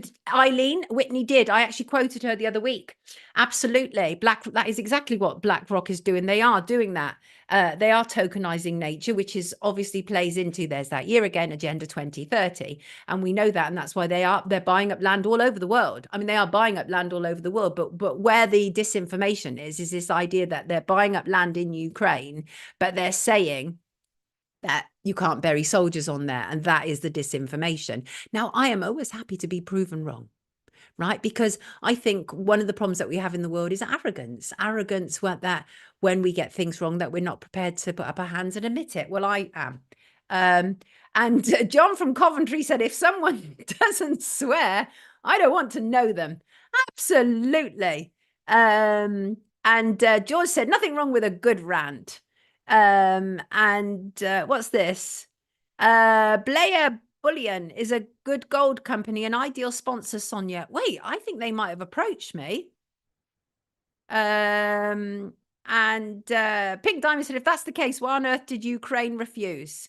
Ukraine is a very fertile land. I don't know if they did, but the point being is maybe that's been misquoted. All I'm saying, Pink, is that I was able to source it back to a satirical Telegram channel, and from that emanated all the other reports on social media. Shin swears almost as much in French now as she does in English. More power to your elbow, Shin. Right, we are closing soon, you beautiful people. Yes, we are. Talking about closing. I watched a YouTube yesterday with Shikesh, who is on the live stream, I think today, Healing the Silence, and Zoe. And it was from the Synchronized Soul channel, and it was about closure. And it asked some really good questions. And see, the thing is I need closure, but I never seek it from others. I find a way to give it to myself, because what's interesting is Zoe was, it's a dichotomy basically about closure. And I want your, tell me in the comments what you think about this, because Zoe talks about the dark side of closure, where you give power to the person who has hurt you. And often those people are, you know, sick people, they're narcissists, they're psychos. But so that is interesting, that if you need closure from the person who hurt you in the first place, you may be on a hiding to nothing. Whereas Shikesh is very much of the mind that closure is important. And actually, he has not got closure half the time on the things that have happened to him. And but it's a really interesting topic. And Shikesh had written to me after Friday's show and said, today's stream reminded me of the book, The Chimp Paradox by Professor Steve Peters. And if you haven't read it yet, then I highly recommend it. The summary is that our mind has a chimp inside of it and isn't good or bad, as it's simply a tool. So depending on how we use it, it will work in our favor or against us. And Shikesh goes on to break it down really and talk about that he did this stream with Zoe on Wednesday. I'll put a link in the description. And they're also talking about needing closure about, you know, big international injustices like the disappearance of Madeleine McCann as one example. And I agree that, you know, many of us feel that we can never let go certain stories until we get some conclusion to it. But what Shikesh is actually saying in the letter is what we really need to do is come together as a society, as we are humanists, and we heal alone without the systems being involved, whilst we continue fighting for the truth to remain being told without fighting against the system, because then it's simply a point scoring exercise. And he said, it's amazing how you begin to see life just by a small shift in perspective. And it's very interesting how one can change the way they live just by realizing the chimp shouldn't always be in control, especially when living within a broken world. But it can still be a beautiful one if we focus more on living than merely existing. I talk about that often, about how it's not enough for me to exist. I need to live. So thank you for that, Shikesh and Zoe. And as I say, I will put a link in the description where they talk about the importance of closure. And talking about closure, that kind of brings us to really the last thing that I want to talk about. Hugh Garden says 34 more minutes. Not on your life, mate. I've been here literally nearly 2 hours. There's only so long my poor voice can stand. And there's only so much you people, poor people, can take as well, right? Kenneth says, let they without blemish cast aspersions, judge not lest ye be judged, but if you do judge, judge in all righteousness. Hallelujah to that, brother. Mel says, I think we are so influenced by screens that we lose sight of what is under our noses and where we can make a difference and heal. Yes. Oh, thank you, Healing the Silence. That's Shikesh. You're most welcome, Sonia. And I'm truly touched that you read my email. Thank you. Not a problem. Shug said left brain, wicked thoughts, right brain, rationality, heart, expression of energies and empathy. Divinus,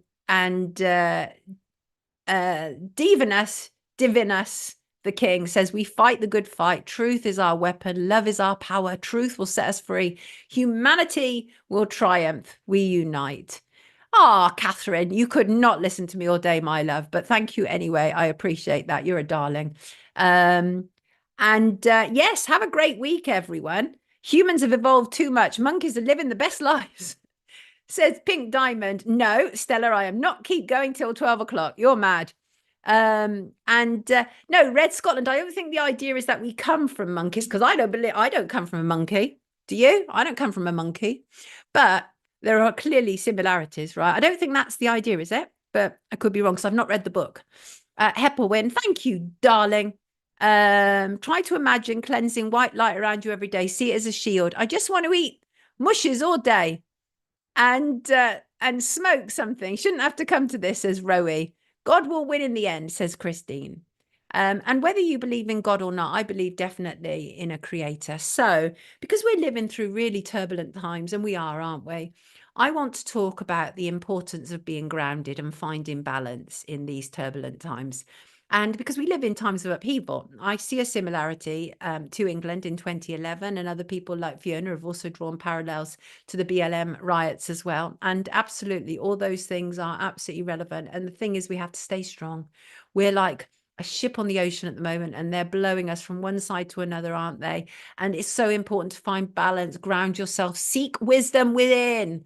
I'm a big one about seeking wisdom within. Take time out. You know what I mean? Sit under a tree, do some knitting, do some crocheting, do some sketching, do a coloring book, whatever it takes. Have a long bath, sit without devices, and sit for a time without your phone on. It's normal to feel overwhelmed in turbulent times, and it's normal to feel anxious and stressed. Don't let anybody tell you any different. All those things are absolutely normal. What isn't normal is what is happening to many of us, is that we're having sleepless nights because we're worrying so much about what is taking place. And the thing is, you will get physical reactions to these things. You might feel that your heart is pounding so fast that it's about to beat out of your chest. And the thing is, you're ungrounded. If that is happening, you're ungrounded. And people do feel ungrounded when they feel overwhelmed or stressed, as I say. But the good news is there are many, many helpful, practical exercises to learn that can remind you who you are, bring you back to the pleasant. That's nice, isn't it? Bring you back to the pleasant, bring you back to the present. And the thing is, some of the reasons why, not just because we're living in turbulent times, but there are other reasons why people feel ungrounded. Sometimes we're juggling too much, right? You've overcommitted your time and energy. And also you can get overwhelmed by emotions or thoughts. I think that's what's keeping a lot of people awake at the moment. You also could be having nerves from something that you've either done, like a presentation or a speech, or something that involves, you doing something very publicly. Or you could even have nerves about it upcoming. You can be high off of it after the event, especially if it hasn't gone as you intended. This camera's just done that thing again. Isn't that funny that it keeps doing that? Why? Why do you keep doing that, camera? And so, as I said, it's normal to feel all of those. And the thing about grounding techniques is they focus on the whole of you, right? Your mental, emotional, physical well-being. And physical grounding can literally be something as simple. I say this often because honestly, it's so effective. It's literally kicking off your shoes and standing on mud and grass and whatever, right? I try and do this show without shoes on. I don't have shoes on right now, and I have both feet on the ground, and that kind of keeps me grounded. And so the thing is, you can do things like that. That will absolutely, almost immediately improve your overall well-being. Almost immediately, the moment you start to ground yourself physically. Then you can have mental grounding techniques where you start to reframe about why you're anxious. Look at it more clearly. Why am I? And be kind to yourself as well. I think a lot of the problems when people are ungrounded is because they're attacking themselves. They're angry with themselves. Why do I feel so overwhelmed? Why aren't I doing more? Be kind to yourself. TLC, tender loving care. Also, emotional grounding techniques that can include things like, mindful breathing.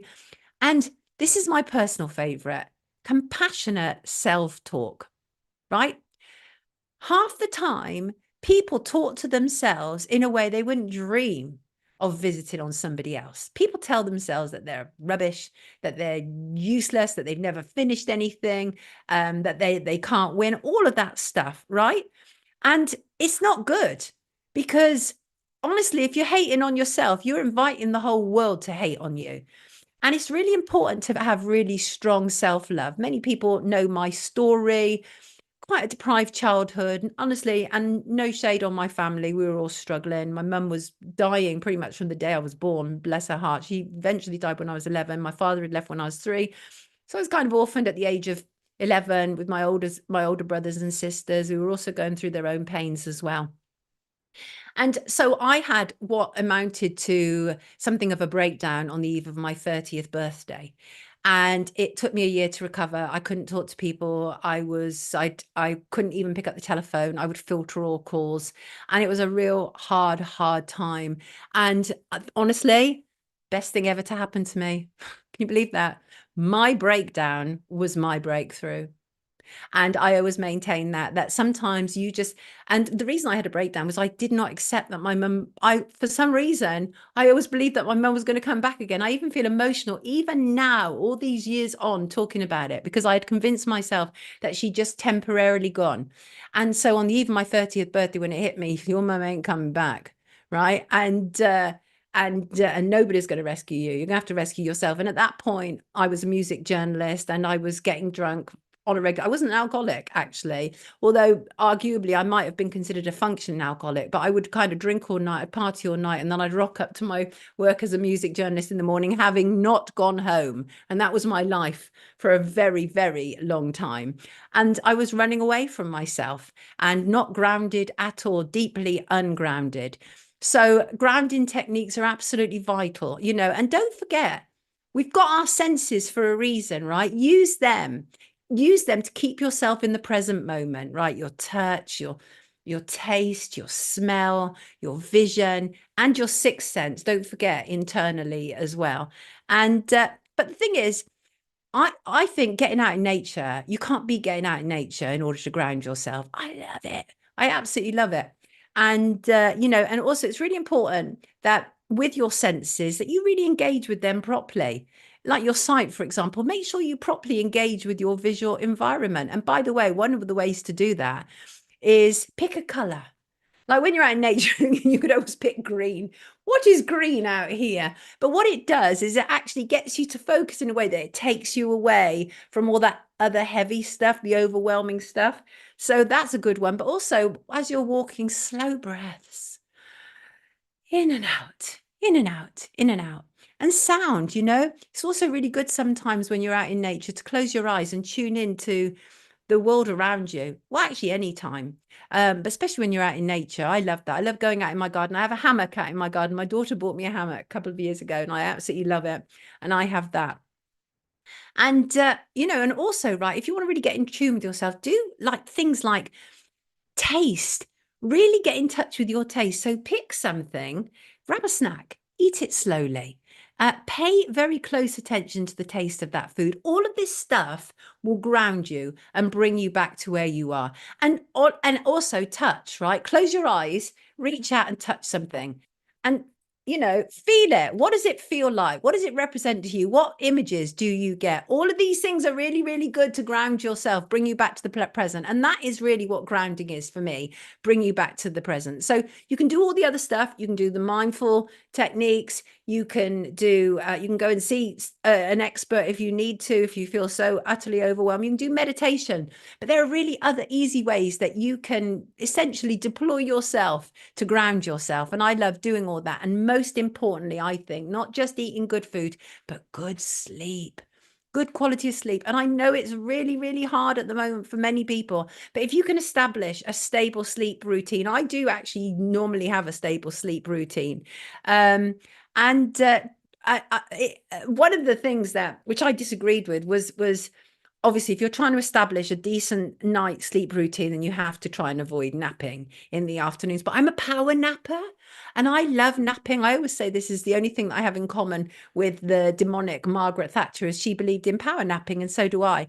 But good sleep comes from a pile of things, including, you know, be careful with how late you're drinking caffeine, right? And also, a good sleep can come from improving your eating habits. You know, the less kind of manufactured food, the better, frankly. And pre-bedtime practices are also really good. Just calming yourself. And by doing that, you set yourself up for a good night's sleep. So all of those things can keep you grounded. But here's another thing. Work with your inner critic. Like I say, stop attacking yourself, right? And one of the things I learned when I decided to do psychology, to study psychology, I wanted to study psychology because I wanted to overcome my OCD. And to a massive degree, 95% I still have moments, because OCD is a lifelong battle. Obsessive compulsive disorder. I actually wrote several pieces. They're still available online about some of the mad things I used to do with OCD, like I would have to turn coins upright so the queen's head was upright so that she could breathe. Right, because OCD is mad. It does crazy stuff like that. I used to lay out my daughter when she was a young child. I used to make sure that all her dolls were sitting upright so that they could also breathe. Different things like that. OCD is kind of crazy, but I did a psychology degree to overcome it, and I have. And so the only thing that I mostly have now is like issues around fire safety, and that was because I was in 2 house fires as a child. One of them I did myself. I created myself. I literally set my bedroom on fire, and it wasn't deliberate. It was because I wanted a bedside lamp and I didn't have a bulb in it. We were too poor, but I had a lamp, and so I stole some matches from downstairs, and I thought that by striking the lamp I would have a beautiful glow on my bedside, and I had a beautiful glow, but it wasn't quite what I had intended. And I ran backwards and forwards to the bathroom. I think I was 5 or 6. I ran backwards and forwards to the bathroom to try and put out this mad fire, and my mum was in bed, and I had to go past her bedroom in order to get to the bathroom. And she was like, "What's going on with you?" I'm like, "I'm thirsty." She saw me going backwards, but she was like, "You're thirsty, very, very thirsty tonight." Those were the days when we drank from bathrooms, bathroom plugs, not bathroom plugs, bathroom taps. I wouldn't dream of doing that now, of course. But then my mum realized there was something really, really wrong, and she ended up literally grabbing this flaming bedside lamp and throwing it, this fireball, down the stairs at my poor brother Jesse, who was at the bottom. And so yeah, so I did that. I did that, but that has created lifelong OCD about me. So I'm super, super careful about fire, and super careful about not enabling it in anywhere. Pull out all plugs all the time. Don't like going to bed with plugs on. And also work out how to identify when you're catastrophizing stuff, right? Because the thing about an inner critic is it can bring on catastrophizing. It can. And what it does, it takes you to the worst case scenario thing. So save yourself all of that madness, right? Save yourself all of that madness, because you're worth it. You're worth much, much more than that. Thank you, wonderful people. By the way, 3,780 on the live stream, according to this. I think this might be our biggest figure ever when we're live streaming. I'm truly grateful for it, right? And what's this? OCD, very hard, but in order to overcome it, it takes a lot of willpower and commitment to lean into discomfort, says Sunflower. Indeed. Is my OCD bad humor then? No, Kevin, you're allowed to. I don't even know. I'd missed that. But no, I think we have to be able to have humor, right? Whatever it is, even stuff that's a bit tricky like that. No, not at all. Yes, Crazy Bunny, amazing figures. Very, very grateful to you all. Thank you, Shin. Thank you, Crazy Bunny. Shin, there was one of your songs that you sent me last night. I think I've been and accidentally put it away, but feel free to run it, Shin. It's very in keeping with the times, right? Ah, CJ. Oh, CJ on X said, I cried listening to you tell your story when you was 30. I also got goosebumps. Blessing to you always, Sonia. God bless you, darling. Thank you, Claire. I appreciate that. You know, but the point is look, I'm here and I'm fighting. Thank you, Teresa. Amazing figures indeed. Oh, really? Count? OCD is a small part of autism. Really? Is that right? Oh my God. Yes, on the buses. That takes me back. Yeah, Joan said if everyone turned off their TV, it would all be over. Oh, Pia, you are honestly. Paul, did it make your morning? God bless you. Keep shining, folks, says Super Lisa. Listen, you wonderful people. I didn't manage to come back to all of the comments. And one that I wanted to, and I'm going to save that for Friday. Right, that's Logan Nine Fingers, because he's a very thoughtful chap, and I want to actually I want to be able to use that on Friday to reflect on the week and see it in those kind of in that kind of context. Thank you, Birdie. It's 11:11. Kath points out it's 11:11. Hallelujah to that. Right. Yes, I have risen like a phoenix since the house fire. I have. Whatever doesn't kill you makes you stronger. Much love to you too, Vanessa. That's my middle name. I am a proper person. Red Skull, and I'm a proper person. My mistakes and problems and all. Good, sensible chat, says Merv. Stephen wants to abolish family courts. Oh, fuck, I hear you loud and clear, mate. I've spent over 10 years trying to work with them, and it's almost impossible. And much love to you too, Jan. Fox, love to you too. In fact, Thank you all for joining us this morning. Truly appreciate it. Drumstick pointed out it's 12:12 there. And right, love you all. I'm going to leave now. Thank you, Stella. Thank you all, you wonderful people. Really appreciate you being here this morning. Thank you, James Bond. And have a truly magnificent day. I am so grateful to you. I'm so grateful to our guests. I'm so grateful to people who contribute in all different ways. And as I said before, money isn't the only thing around here. If you can spare it, that's great. But it also is showing up on the live stream, leaving comments if you're not able to see it live, liking, sharing, subscribing, introducing a complete stranger to our show, because it's our show. You know, this is a community effort. I love you all so much. Have a fantastic, fantastic week. I will see you Friday. Take good care of yourself. God bless you.